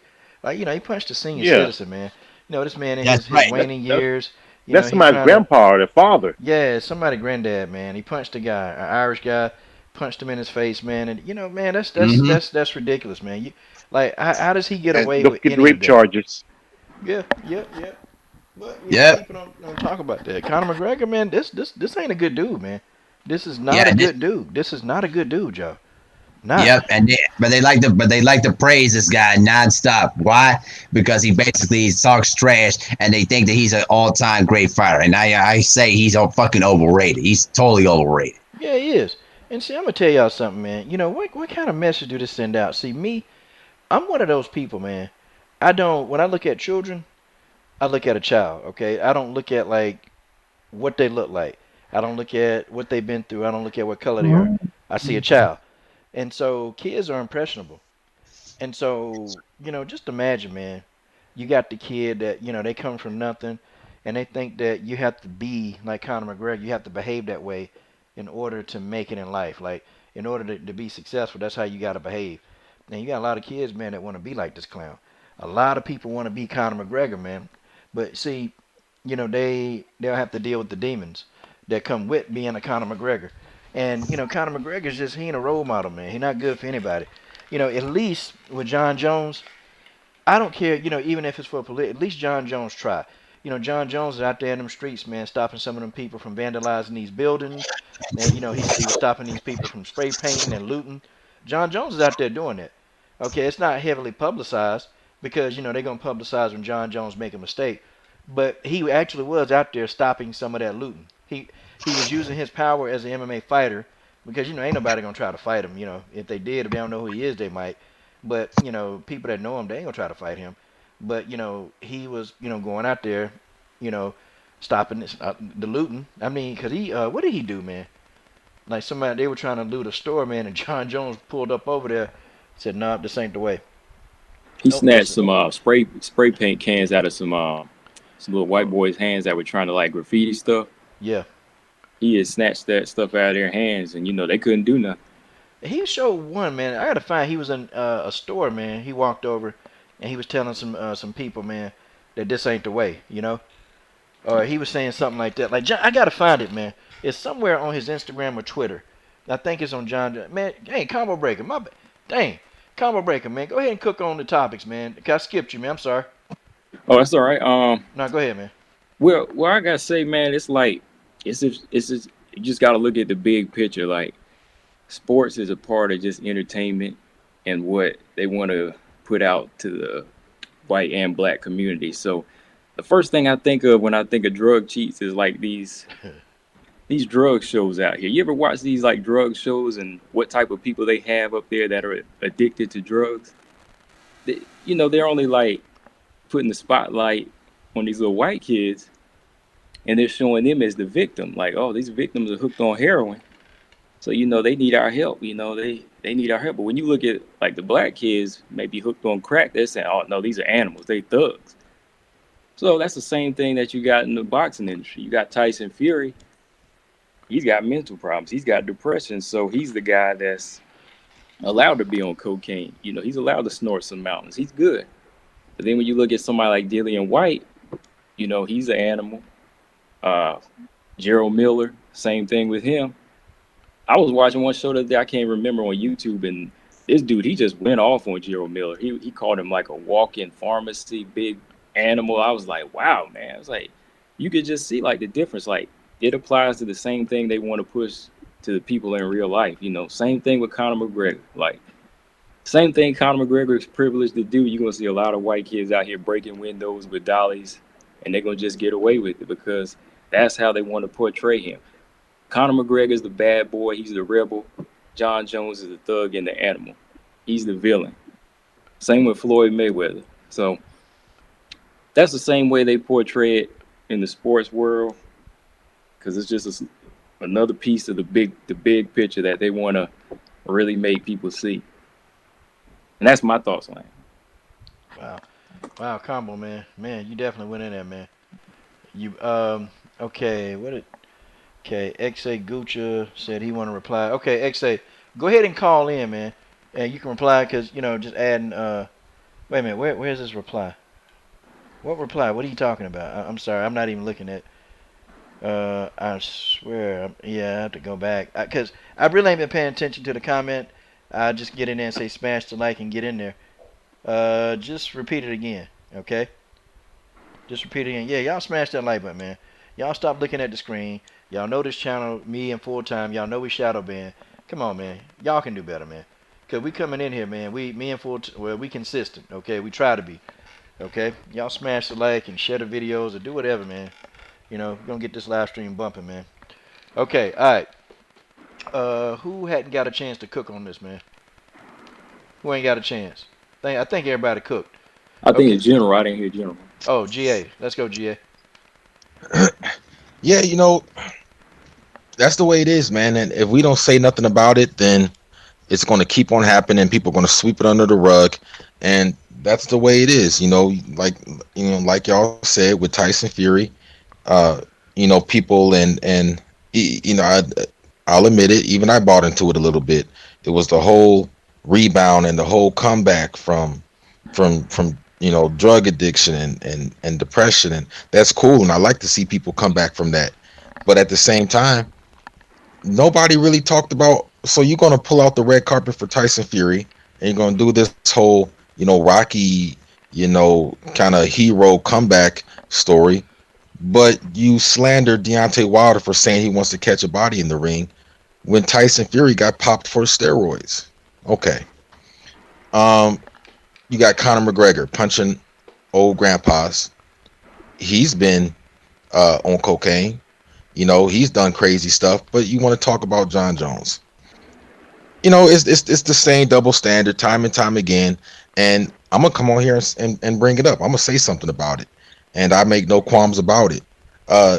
You want to talk about mental illness? I mean, you want to talk about John Jones? You don't think John Jones has been through things? And listen. I'm not defending everything, but if John Jones don't hit a woman or abuse the children or anything, I'm not talking about it because you don't got that smoke for Conor McGregor. You don't got that smoke for Tyson Fury. You don't got that smoke for Povetkin. I know it's different levels for the different things, but you're not consistent. So you think I'm going to come on here and trash John Jones when John Jones is obvious to anyone that's really paying attention is dealing with things? You don't think isn't John Jones a human too? Like Coach said, I mean, at least he tries. At least he makes an effort. Conor McGregor barely even do that. And for guys like Chael Sonnen and stuff like that, Chael Sonnen is a racist, man. I'm going to come out and say it. Chael Sonnen is a racist. This is the same thing. I'm going to tell you guys a story about Chael Sonnen, who's been on steroids. Yeah, it's the same Chael Sonnen who was calling called Anderson Silva a game banger. Says he looks like a game banger because he quote unquote sags his pants and wears his hat backwards. So that makes you, if you've ever sagged your pants or you wore your hat backwards, you're a game banger now. We all know that that's a dog whistle.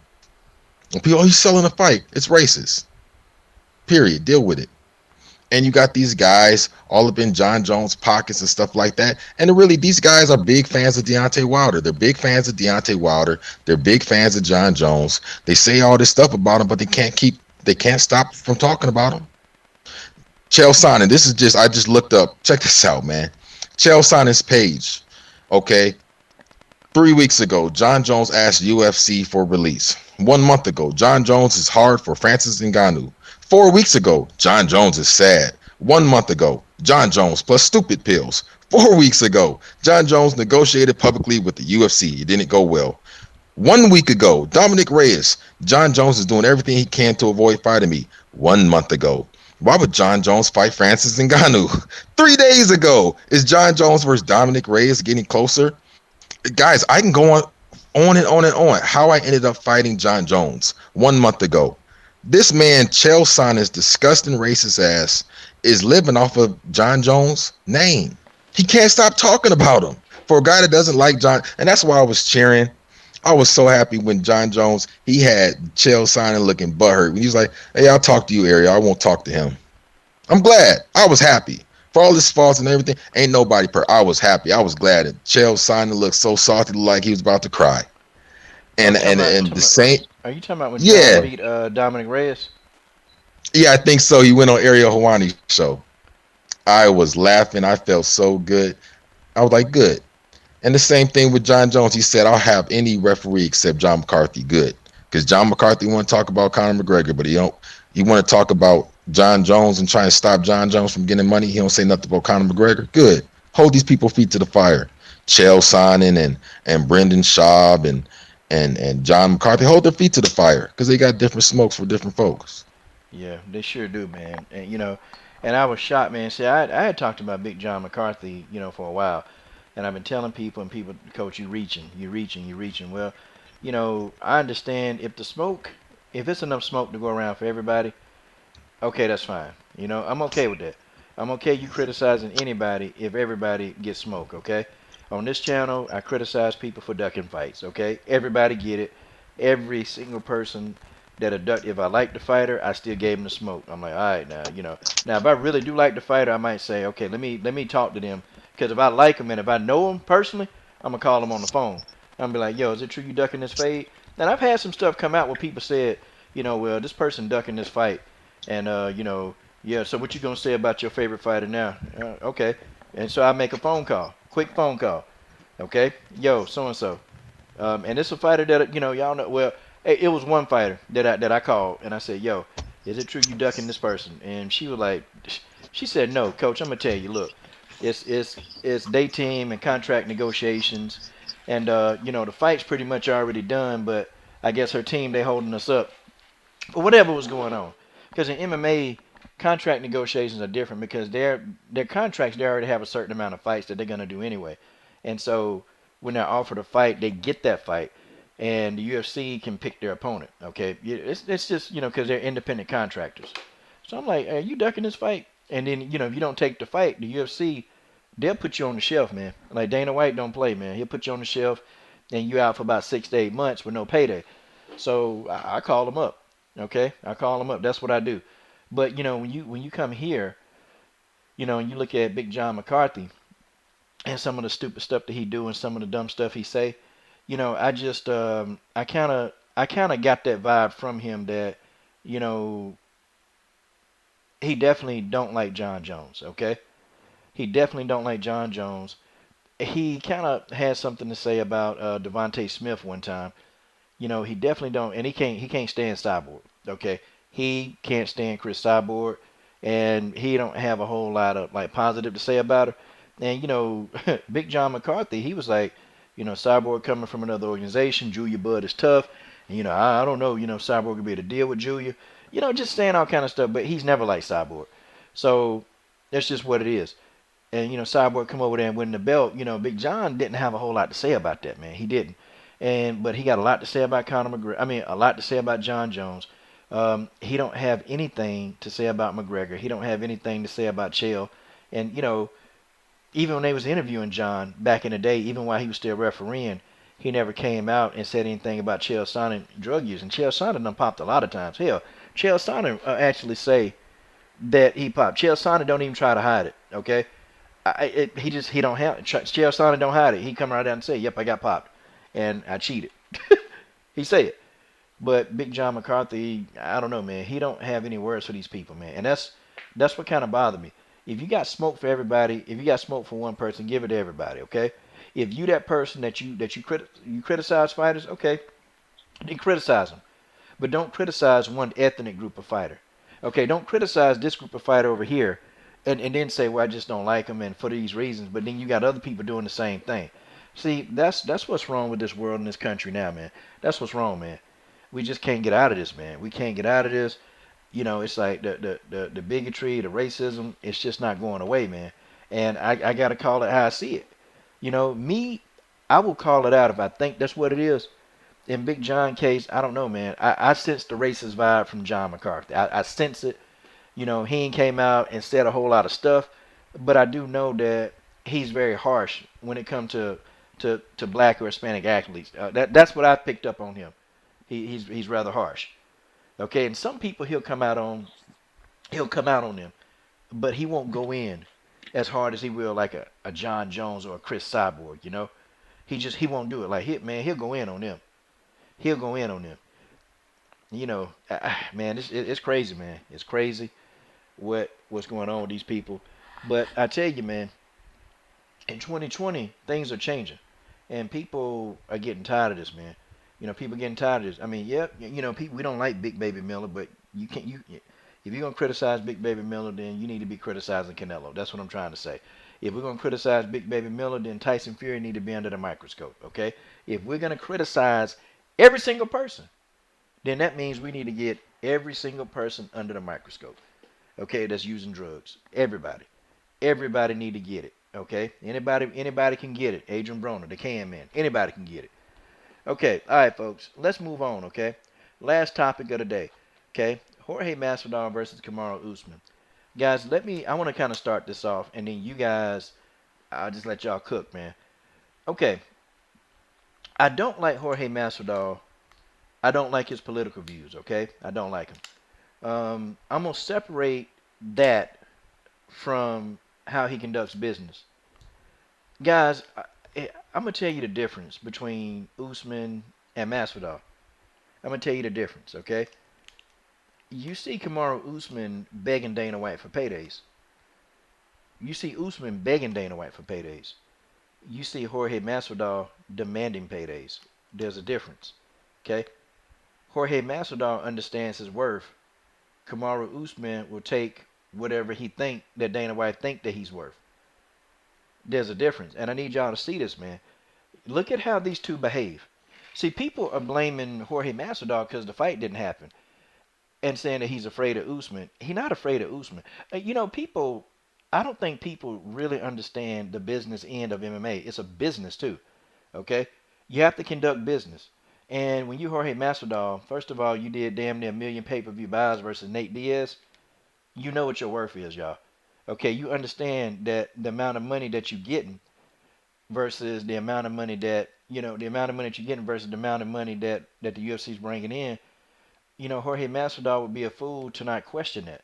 Like, his manager went in on him, said that, well, he was stupid. Okay, he was stupid enough to sign an 8-fight deal. Okay, maybe that was stupid, okay, at the time. But the UFC, if they want, they can restructure a contract. It can be done, okay? It's been done before. Okay, this is not something that they can't do. They can restructure a contract.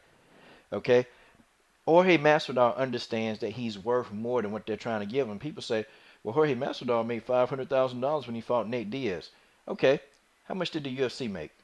He may have made some pay-per-view points on top of that. I'm pretty sure maybe he got close to $1 million. But how much did the UFC make off that? Like, why is it that Conor McGregor, and guys, here we go again. How can Conor McGregor can sit out for damn near 2 years, okay, and then come back and demand a $50 million payday for fighting Khabib? or a $10 million payday. Like, how can he can command those kind of numbers? Okay, I mean, he's putting, Conor McGregor putting asses in seats. He putting butts in seats. Okay, Jorge Masvidal now, he can put butts in seats. Now, I'm not saying Jorge Masvidal, should be going in here getting, $10 million. I mean, me personally, I don't think, maybe he's worth that. But, if he's asking for $5 million, okay, I think he's within his right to get that. Okay, and if we look at the pay-per-view buys, man, okay, and I'm going to tell y'all, man, okay, Khabib versus McGregor was the largest pay-per-view buy, okay, ever. Okay? That's the largest pay-per-view buy in MMA ever. Khabib versus McGregor. Okay? The biggest pay-per-view buy sales in all of MMA land. Okay? Nobody has touched that. Nobody has come close to that, okay? I think everybody will agree with that. Okay, that was big. It was huge. Conor McGregor sold it, he sold it. We hate McGregor, but he sold the hell out of that. Okay, so now when we look at Diaz versus Masvidal, okay, they did 926,000 pay-per-view buys. Okay, that's what they did. Um, that's a lot in today's climate of MMA. You got streaming and people doing illegal streams, and that's big, man. That's a lot of pay-per-view buys, guys. That's a lot. And Jorge Masvidal won his cut of the pie. He's seeing Conor McGregor selling 1.3 million pay-per-views, and he doing 1.2 million pay-per-views. He's seeing McGregor doing all these numbers, man. And yeah, I don't think he deserves to make more, because in the UFC, you got to put butts in seats. You got to sell to make money. I get that. It's business, okay? It's business. Do he deserve a bigger pie than McGregor? Nah, because McGregor bringing in more fans, guys. This is economic. This is money marketing 101. Okay? The UFC will pay you if you can get people to watch. Okay? Masvidal and Diaz, they're getting people to watch. Okay? They got people to watch. They got 926,000 people to watch that pay-per-view. Have y'all thought about that? Have y'all thought that's a lot of people in this climate watching pay-per-views that's not named Conor McGregor? Okay? That's a lot, y'all. And so I understand where Jorge Masvidal is going. I understand. I understand what his deal is. Okay? This man want to get paid. This man want to get paid, and he want to be paid what he's worth. John Jones is the same way, okay?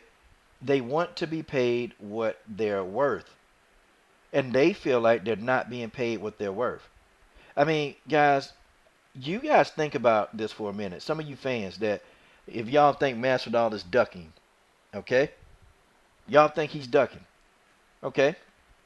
If you think he's ducking, think about you going into the gym. Okay, think about, you sparring, you taking abuse, you taking damage. Okay, you getting hit, your ribs are hurt. See, you've been taking liver shots, your nose, is fractured. Okay, but you still got to go in there because of broken nose. I'm going to tell you, in the MMA gym, you break your nose, it's a person over there, they'll take your nose, they'll put your nose back in place, and you get right back in there and you keep sparring. Okay, if you crack your ribs in the MMA gym, if it's not bad enough, okay, you'll keep on sparring, you keep on fighting. Okay, you get kicked in the liver, you keep on fighting, you keep on going. Okay, that's MMA. Fighters have injuries, man. They got to live with these injuries. They got to train through these injuries, and they can't really say if they're seriously hurt. They can't say too much, because if they do, they'll get pulled out of the fight, and then that's a payday that they don't get. Okay, so I mean, MMA is hard, man. And then to tell somebody, oh, okay, well, okay, I'm gonna give you this, and I'm gonna get this. Okay, first of all, Dana White, them guys, they're not in there, man. They're not in there taking the shots, man. They're not in there doing it. Okay, they ain't taking those shots. They ain't getting hit. I understand they put up the money. I understand they doing that. But if you don't have the fighters, man, you don't have the fighters, you don't get a bag. You don't get a bag. Okay, that's just what you ain't getting no money. So Dana White, they need that bastard name. They need that bastard Jorge Masvidal. They need him to put on this fight, because people, yeah, Usman versus Burns, that's a good fight. But we want Usman versus Masvidal. That's the fight that people want to see. Jorge Masvidal understand that. Kamaru Usman understand that. Usman was disappointed in fighting Burns. He didn't want to fight Burns because you know why? He can't make as much money when he fight Burns. He can't. If you're talking about pay-per-views, don't nobody really understand who Burns is. Don't nobody know who he is. We know who he is. But how many more people you think know who Masvidal is? Who? I mean, a lot of people know who Masvidal is. Okay? We know who he is. Ain't nobody checking for no Gerald Burns right now. Okay? Ain't nobody checking for no Gerald Burns. Ain't nobody checking for him. Masvidal won his bread, y'all. And see, Masvidal not kissing Dana. He not kissing Dana's ass. He's not over here begging like Usman. Usman don't, man. Look, Usman cutting the jig. I'm sorry, I hate to say it. That's what he doing, man. Man over here cutting the jig, begging Dana. Masvidal ain't begging Dana White for no money. Masvidal saying, look, Dana White, you bald-headed heifer, give me my money. Give me my money, okay? And I want my money, and you gonna pay me, or it ain't no fight. Jorge Masvidal done asked out of his UFC contract 9 times, y'all. 9 times. Okay, y'all. All right, let me see. Combo Breaker 99, man. We'll let you cook first, man. Yes, sir. I'm gonna have to step away in a minute, so I'm gonna go ahead and kick this off, man. First of all, I gotta say, I really think that Usman is really missing out on an opportunity. Like, this is a time for him to not be kissing up to Dana White, but to be trying to get on the same terms as his rival, man. You know, Jorge. They need to be like, yo, we need to get together. We need to make this fight bigger and demand the money.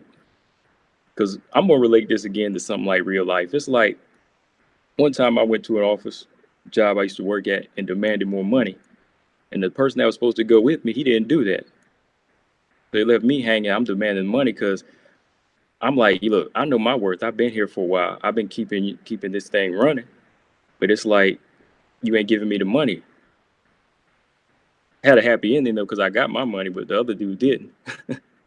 So that's the same situation. I feel like Usman, he feels like Dana is doing him a favor, but Usman already earned the title, man. He already earned it.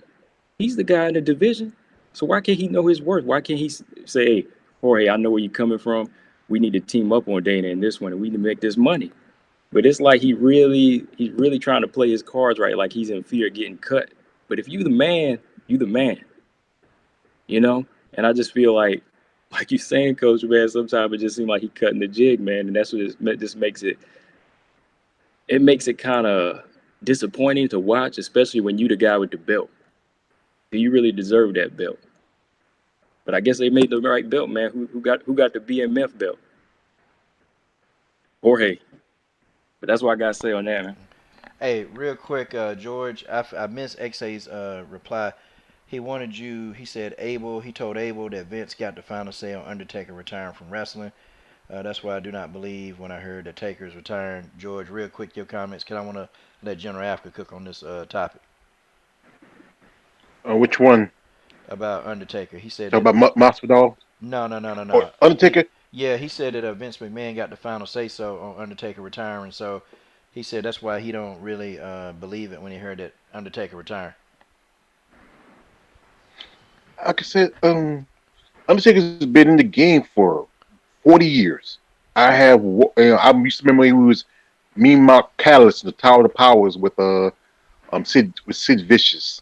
He came to the WWF, and he became the Undertaker. He's wearing that black hat with the purple gloves, and he was just, he came in, he walked in the ropes. And he was just talented, and but you got to remember now he is pushing practically 60. He has been the Hell Cell match that won him in Mankind. That was the one I think that really was the one that probably put about the push. I remember me saying in interviews that Hell Cell match with him and The Undertaker was the one that really pushed him. And then his last, I think that thing with him and Goldberg, that was just like a disappointment. It was him and Goldberg, I would say 15 years ago, it'd been worth watching. But he got to remember that, like I said, like Abel said that he had hip surgery. and you have hip surgery, it takes you a long time to come back. I mean, you got to start walking all over again, get your hip set right. It's just no. I think you got to realize, like, look, Yeah. like you try to push Hulk Hogan, you know, and Hulk Hogan, he's practically almost 70, and and then Sting finally retired, and that's a good thing right there. But here's something you want to think about like this. Um, like coming up, watching wrestling, Yeah. Hulk Hogan was the hero. Everybody liked the hero. Things changed when Stone Cold came in because that's what Jorge Masvidal is doing. He's doing a Stone Cold. He come in, become the anti-hero. People don't like him, but then all of a sudden he gets people that follow him, respect him.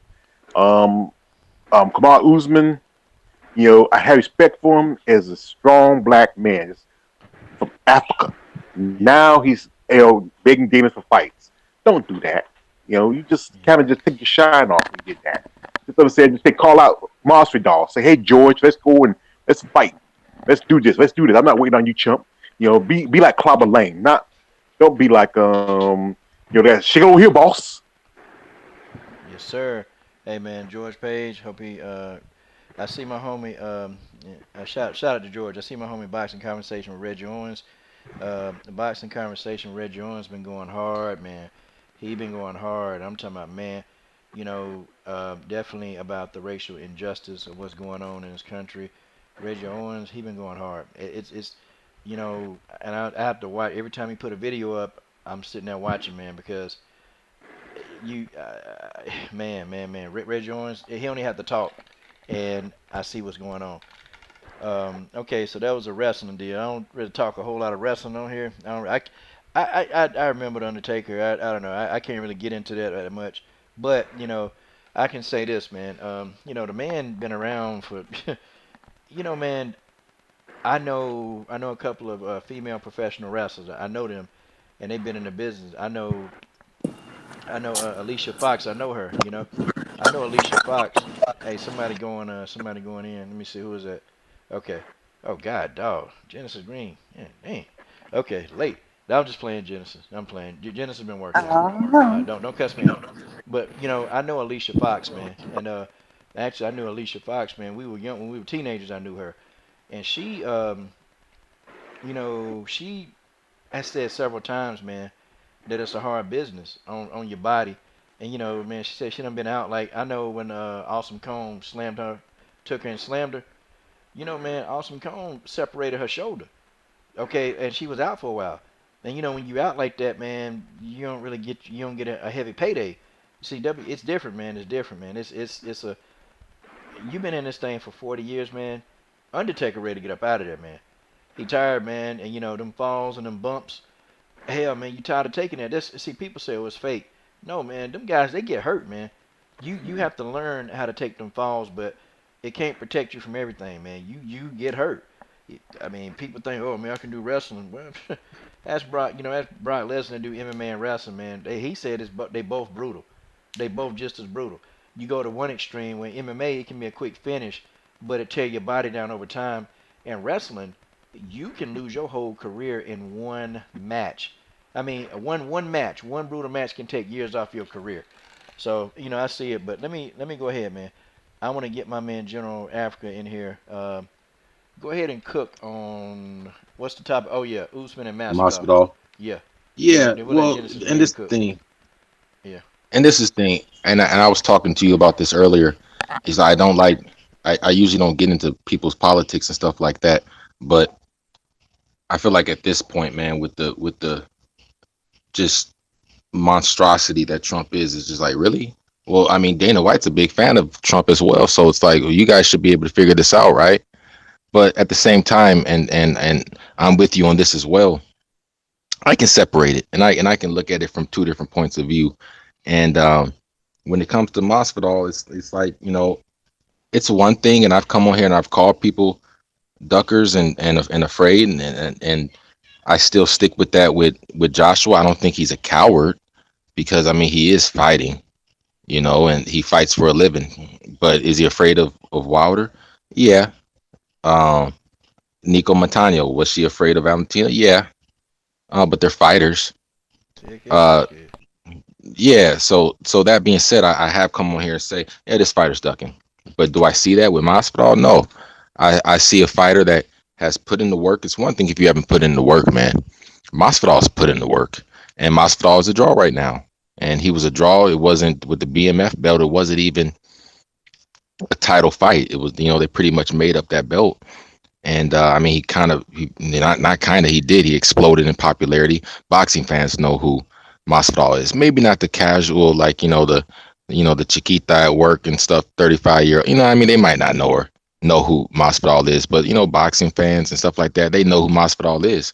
And he exploded in popularity after that knee to Ben Askren, and he has a good, he's able to sell himself. He's a draw, and he's gone through the work, man.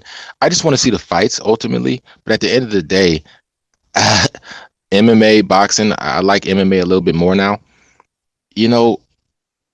I can still put the facts. I don't want to watch the fight that bad. I can say, you know what, Masvidal has a point, and these guys aren't getting paid, and they want more of the revenue share. They want their fair share. I don't know if it was gate or something like that. I get it, man. I mean, 500,000, you'd be surprised, man. 500,000, 50,000, 200,000. These guys are fighters. They're not financial friggin' gurus and shit. And so, that can go fast. That can go fast, man. A lot of people have big spending habits, man. That can go fast. And this whole 500,000 fight for John Jones, I really don't like getting into the money talk, man. I feel weird as a man talking about another man's money. But all these dudes are calling, Masvidal a coward and shit. Nah, I'm gonna say something. Yeah, I don't see it. I don't see him being afraid of Usman. And I roll with Usman. He's a brother. You know what I mean? He's a great fighter. He jacked up Kobe Covington. I roll with Usman. But do I think Masvidal's afraid? Nah, just give him his fair share. Give him his fair share. And to all these dudes talking about he's a coward and stuff, I wonder how many of these guys, when Covington was talking about the money, I wonder how many of these guys was calling him a coward. For real, I'm sure there's some people calling them both, but how many was calling Covington a coward? Or was Covington a hero then? Was Covington just trying to get his fair share? Because Covington did it too. Conor McGregor's sat out for years at a time. And I'm not saying, well, John Jones arguably is as big as Conor McGregor. Arguably, he's done just as much. He's definitely done more as a fighter. Maybe not popularity and stuff, but as a fighter, you gonna call Covington? I mean, you gonna call Masvidal a coward? Nah, man. Nah. Have you laced it up? Have you put in the work that Masvidal has put in? Like I said, if you put in the work that John Jones has put in and Masvidal has put in, then you can talk. But if you haven't, then I mean, I don't see where you're coming from. And I get guys have their opinions, but I was kind of laughing when Masvidal said Dana White sent out his white hats. He did. He sent out Chael Sonnen. He sent out Brendan Schaub. He sent out Daniel Cormier. I respect Daniel Cormier's opinion. That's a brother. Daniel Cormier, pound for pound, is one of the greatest. So he can talk a lot more than a lot of these other dudes, period. But Cormier, how you negotiate is how you negotiated, and it worked for you. He said, I was like, okay. He's like, I left the negotiation. I was like, okay. I'm like, what does that mean? What does that mean, Cormier? Like, you negotiated how you negotiated. Masvidal's not you, and you're not Masvidal. That's it. Hey, man. General Africa let the hammer go. Okay. Shout out to General Africa. Okay, my man. No, I'm sorry. Genesis Green. So, we were talking about Jorge Masvidal saying he don't want to fight Usman because of the money. He been getting a lot of backlash on social media. People calling him a coward. And what I made it okay. So I started the difference between Jorge Masvidal and Kamaru Usman. That's what the topic is. But you can spin it however you want to spin it. Your thoughts or your thoughts. Just to kind of piggyback off of what General Africa said. Oh, and hello to everybody on the panel. I don't know who's all on there, but I'm just, speaking to What's y'all. going on, love? How you doing? Good at work. I'm good, sweetheart. You always working. I need me a chick that's always working. I know. And I got good credit. Uh-huh. On my YouTube wife again. That's my God, boy. Yeah, hey, Y'all brothers hey, ain't never win. Y'all I brothers might have ain't to give never. you some competition, coach. I don't know if I can compete with the old bull, but I gotta fight for it, man. Nah, nah, I ain't old. Yeah. I'm not Yeah, old enough. after you gonna fight for her love. Nah, I ain't fighting for love. It's how you compete. Just how you compete. That's all. Yeah. All right, well, go Yeah, ahead. because remember, we've been talking about this for a good little minute about, even when I was telling you about some future stuff that was in the works for me as far as boxing and stuff goes. I mean, they pick and choose who they want to pay and how they pay them, depending on how they like you or what they think you can bring, to certain organizations. And I feel them like you going out there, you busting your ass every day, and you fighting and training and all this stuff, and they just want to give you pennies. Like, no, no, it just don't make no sense. Okay. All right. I mean, yeah, man. To the point. To the point. Combo breaking 99. Did you get a chance to cook on this one? Hey, combo. Uh-oh. Think he had to go. He sleep. Hey, combo. He says he's gonna step away for a minute.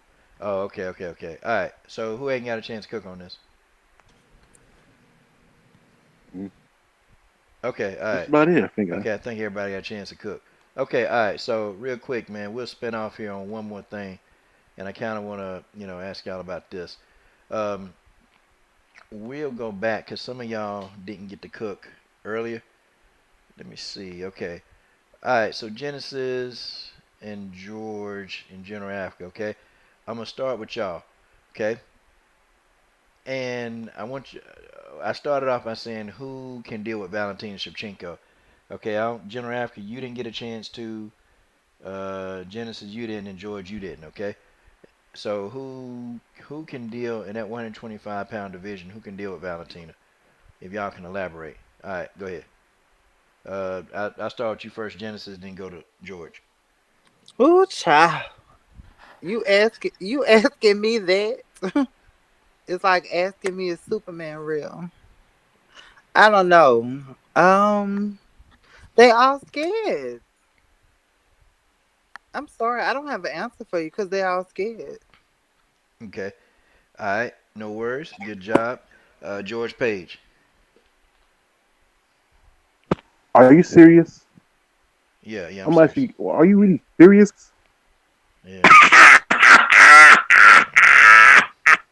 Nobody.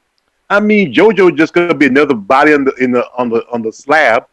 I mean, even if Roxy did have some courage and Cisco Fortitude and stepped up, she ain't gonna have a chance.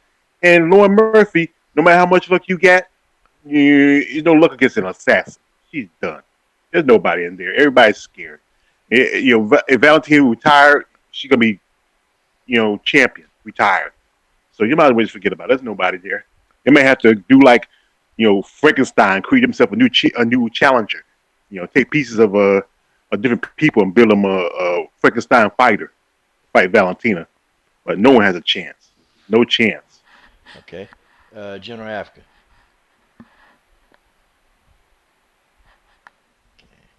Shoot, man, these My dudes. bad, Ed. I was unmuting it.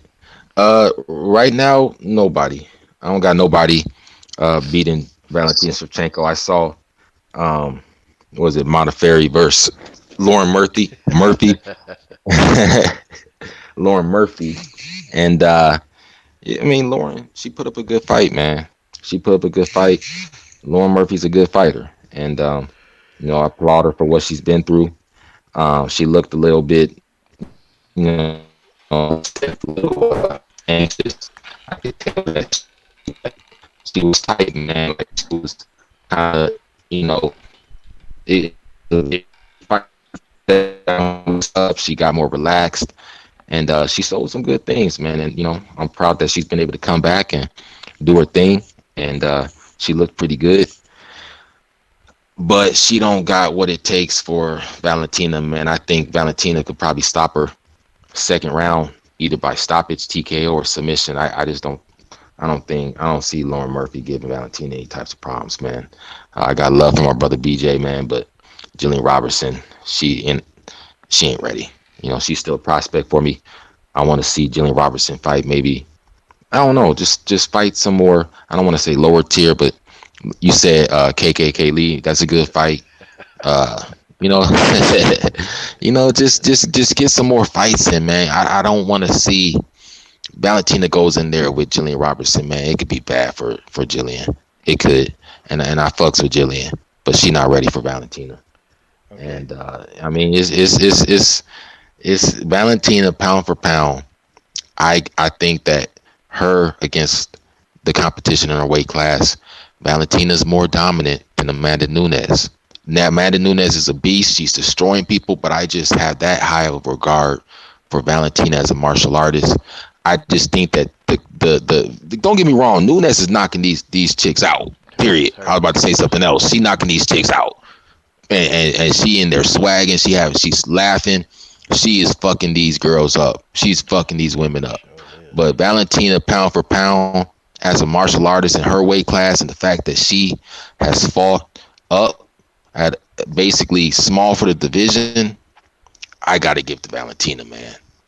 And Valentina, this ain't no type of charade or charade with whatever. She's not acting when she go in there and she's an assassin. She really is an assassin.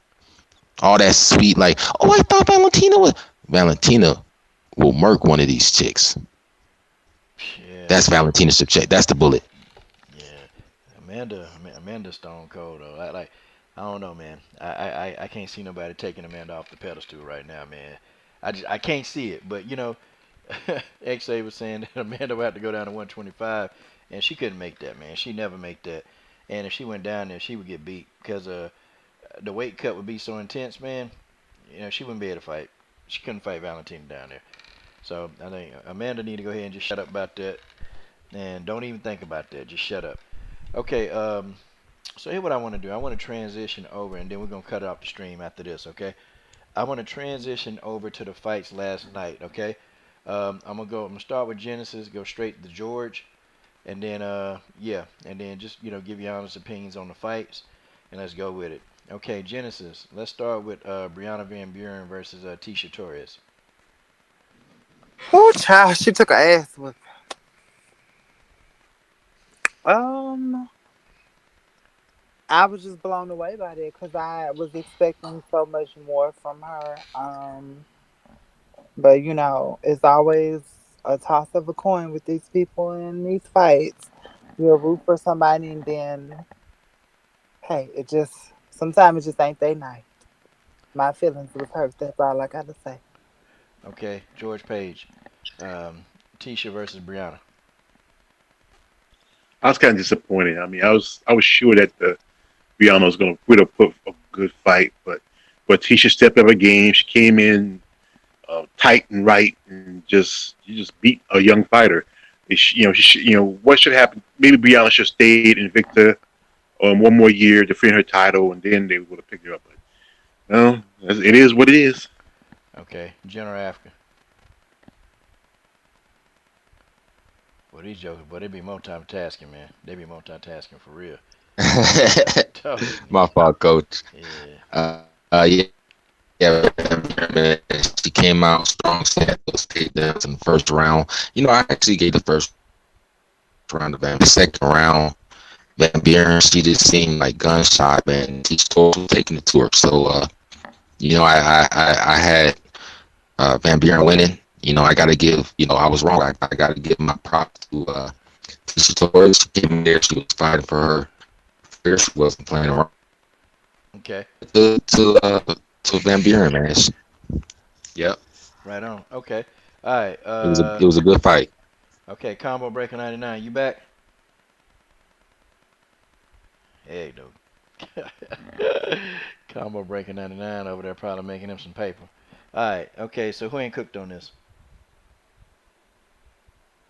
Okay. Everybody done cooked. Okay, guys. All right. Martin Reynaud versus Raquel Pennington. Okay. Let's start with you, Genesis Green. Again, I thought I thought Martin was doing good, but them knees, it was rocking her world. Mm. Them knees.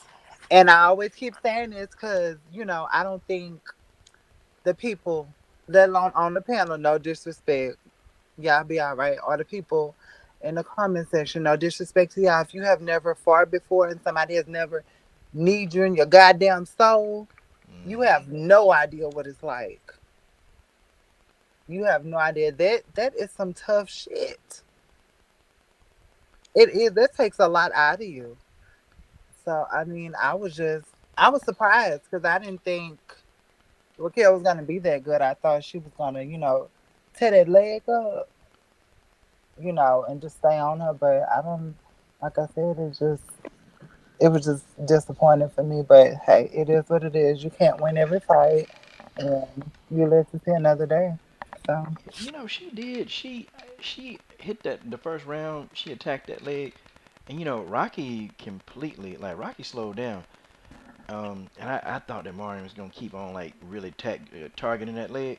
I thought she was mm, gonna keep doing it because man, she could have made because Rocky when she kicked it the first time, Rocky Pennington did she didn't like that man. She didn't like it, and then she tried to narrow her stance, and Marion was tearing that leg up, man. But then rounds 2 and 3, she just went away from that man, and I'm like, man, man, man, she could have knocked, if she could have kept that leg, she could have got. I mean, she could have made Rocky totally immobile, a sitting duck, but it is yeah, what it is. But Janice is right, guy. If you ain't never you ain't never had no fight, I y'all don't hear me say a fighter suck. Okay, y'all. I don't care how bad they get beat up. You ain't going now. I might pick at somebody who was saying some racist stuff the week before, and they get beat up. Yeah, I laugh at them. Like Kobe mm-hmm. Covington. Yeah, I laugh at him. But I'm not finna sit here and tell you that he can't fight. Kobe Covington can fight. Okay, that boy can fight. He can And he fight. got amazing cardio too. Yeah, that boy can fight. Okay, it is what it is. Okay, he can fight. When you get to this level, when you're on this level, the best in the world, you had to do something right. And even a Priscilla Cachoeira can deal with a lot of these. She can deal with these amateur people. She can beat an amateur up. She go in there and beat an amateur down. She'll beat him down because that's because she's a top fighter. She's not like the top 10 in the world, but she's still a top fighter in the top organization for fighters. So, you have to kind of take that into consideration. This person sucked. Well, have you ever had a fight? Yeah, I mean, you have to ask people, like, have you ever been in a fight? Like, what would you do if somebody kicked you in your liver? Okay, what would yeah. you do if somebody kicked you square in your face? I know I've had that happen. Or what would you do Woo. if you on the ground and, somebody got your arm balled up and they finna try to put you in a Kimura and your joints ain't flexible. So, for big dudes that get put in arm submissions, oh man, you in pain. You in a world of pain. You in a world of pain. Or you laying on your back and it's the most helpless situation. You feel like you got something sitting on your chest. You can't get up. You can't move. See, y'all don't understand how that stuff feel, man. Or somebody Yeah. got you against the cage, and they manipulating your posture. I'm telling you, MMA And you is can't brutal. do nothing about it. Can't do nothing. If the person understand jujitsu, you can have a person that weigh less than you, much less than you, and they can get in there and dominate you in clinches because they technical. So, Hmm. when people laugh, oh, well, Cyborg got knocked out, Megan Anderson got choked out. But, the average person who say that, you couldn't whoop Megan's ass. You couldn't whoop Cyborg's ass. You couldn't, the average person who talked that junk, you couldn't do that. Can't beat Coach, him up. I be telling you this all the time. I say this all the time. These motherfuckers be pissing me off with that shit. Well, she should have did this and she should have did that. And it's like the people that be saying it, bitch, have you even had a street fight in your life? No. Yeah. Have you even worked out? Do you know what it takes to even build up the upper body strength, let alone the lower body strength to even pick up somebody and slam somebody bigger than you? You have to be strong. And it be pissing me off because people that ain't never had no fight be the main ones that have so much to say. Yeah. Yeah, man. Yes, You want ma'am. to catch them hoes on the street. Okay, General Africa, your thoughts. Yeah. Hey man, Mary Renault put up a good fight. I wanted her to rotate more, to kind of stick and move. And she kind of, I feel like she kind of, she fought Pennington's fight in the clinch up against the cage. She took some hard knees, man. But overall, man, Marion showed some great toughness, man, and she got some dog in her. And I didn't think that she could win on points against Raquel Pennington. So I had it 2-1, but I can see people having Pennington winning.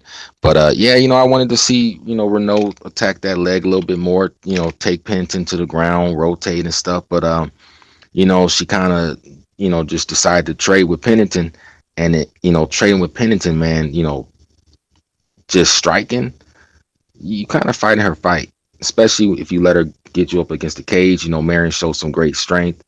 She turned Pennington around a few times, man, but just fighting in the clinch against the cage, getting these trade wars with Pennington, it's you're not really putting yourself in a good position. But man, Marion showed some great toughness. She went out there, she did her thing, she still fought a good fight. I had it 2-1, but I can see how people would have Pennington winning.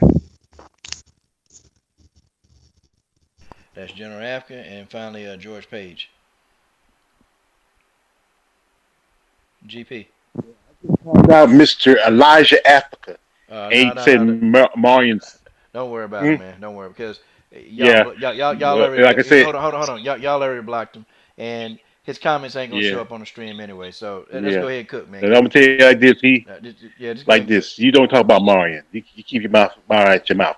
But anyway, I was hoping she would, attack the leg, be more aggressive. She should have stayed out of Raquel's grip. That clinch, that Muay Thai clinch was killing her.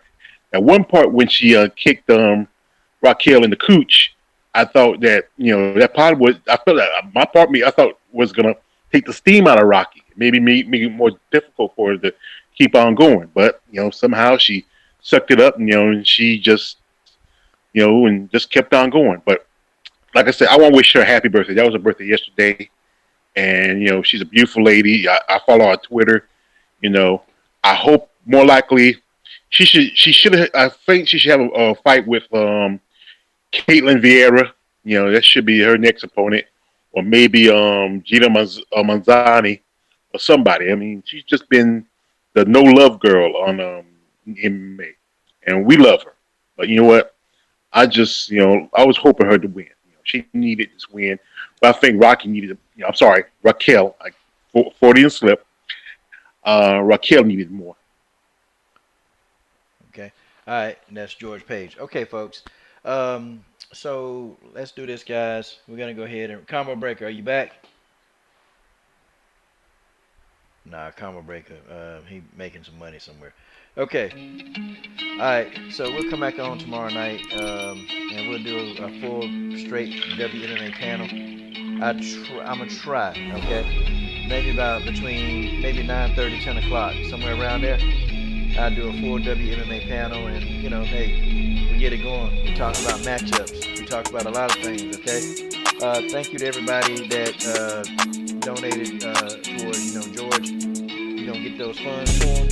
Okay. You start seeing them coming to him in his PayPal on Monday, and then the YouTube funds will come a little later because YouTube takes a little longer to distribute the money to me. So I get that to him, and it is what it is, man. I want to say one thing because I really thank y'all very much. Like I said, it's really hard for my family, and I've been up the road and back with my mom, and this is it's not the first time I had to go, and I got stuff to do tomorrow, and I'll be happy to come on tonight because it's something that helps me. It's like therapy, and I need this. I really do, and I appreciate it. I love all of y'all. I even love you too, Genesis. And I'm just happy that y'all did this for me. You have to do this for me. I mean, just send me love or whatever. I just appreciate you all because I truly mean from my ground in my heart. Yes, I will play the villain. I don't have a problem playing the villain, but sometimes I will be a human for a minute. So right now, I'm going out like this. My soul. I was just thinking, man, them timing you out, man. That's part of your. I think it working for you, man. It's part of your gimmick, man. It's kind of like, okay, we got George. Okay, George, stop. You know, we got him, but So, somebody got it's part of your gimmick, man. yeah. It works. Somebody For got to you. be like like that's what we people love Ric Flair. Like we talked about wrestling before, like me, XA, and Abel should do. Like that's what people like Ric Flair, even though he was this bad guy, you know. But limousine driving, riding, champagne drinking, jet flying, girl kiss stealing, son of a gun. That's why they like Ric Flair. Sometimes people like the villain. Yeah, man. And that's George Page. Go subscribe to his channel, but he'll say, don't you dare subscribe. General After, your closing thoughts, man. Hey, thanks for having me on, Coach. And once again, happy Father's Day, man. That's my brother. Coach has always had my back, man. Hey, Abel Mahari, Combo, Genesis, my love, Genesis, George Page. Hey, man. Hey, I got your back, man. And you the best, man. That is one General African. Guys, Combo Breaker 99 is not here. But guys, go subscribe to Combo Breaker 99, the Jab Effect. He's very fair. And he's gonna break the fights down. You know, he don't get riled up, man. He breaks the fights down for anybody I've seen. Got a good channel, but you know, YouTube doing what they do, man. They don't put his channel out there that much. So, and me and Full Time MMA, we're definitely shadow banned. We know we are, and I think they have done it more to Full Time than they have to me. So Full Time is on other platforms doing this thing because YouTube just not doing him right, man. It's just, you know, it's tough to come on here, but you know, for him, it's not tough for me because if I talk to the same 10, 20 people, I'm good. Because I don't do it for the viewership, man. I do it for the family, the community, us. We got our own little community here, okay? The LD MMAC, man. This is our own little community. We built it, okay? Combo, General Africa, Genesis Green. Got George Page over here, Sports Princess, Tay Brown. XA Gucci 23, Dennis Espinoza. You know, we have a community, man. We got a community here. Robert Henry in that community. You know, Robert Henry doing things, supporting people, supporting fighters. You got who else, man? Who else am I skipping, y'all? Who else am I skipping? You got Stamina, Marcus Bell, freaking yeah. Reggie the Tree. Yeah, Stamina and Reggie the Tree, who gave $100 yesterday. Mr. Bennett. Mr. Bennett. Oh, thank you, Reggie. Thank you. Robert Henry the Savage. Roger Allen.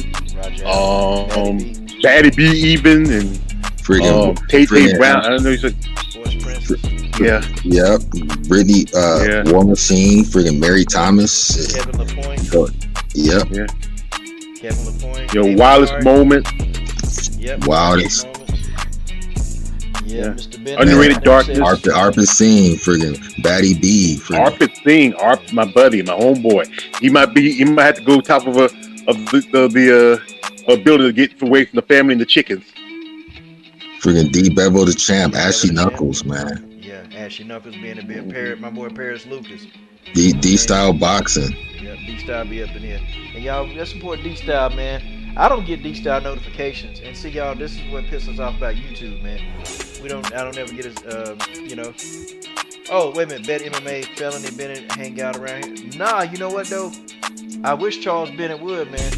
You know, now that's somebody I would, because I know Charles Bennett do need money. Charles Bennett, Felony Bennett do need money, for real. And so, don't forget, even after we get Mia Shriver and even Brian Jensen. Yeah, Brian Jensen, BJ Johnson. We got some people, but I'm gonna tell y'all when this is over, you know, definitely we'll do Felony Horse Charles Bennett, man. That brother going through a rough time right now, man. He going through a real rough time. So, you know, definitely, you know, whatever happens, whatever help him out, man. You know, Charles Felony Horse Bennett. But guys, time to end the stream. Had a lot of fun with y'all brothers. So tomorrow between 9:30 and 10, man, we'll jump back on here and we'll do an all-W MMA panel. All right, guys. I'm your host, Sounds good. Harrison. The Biased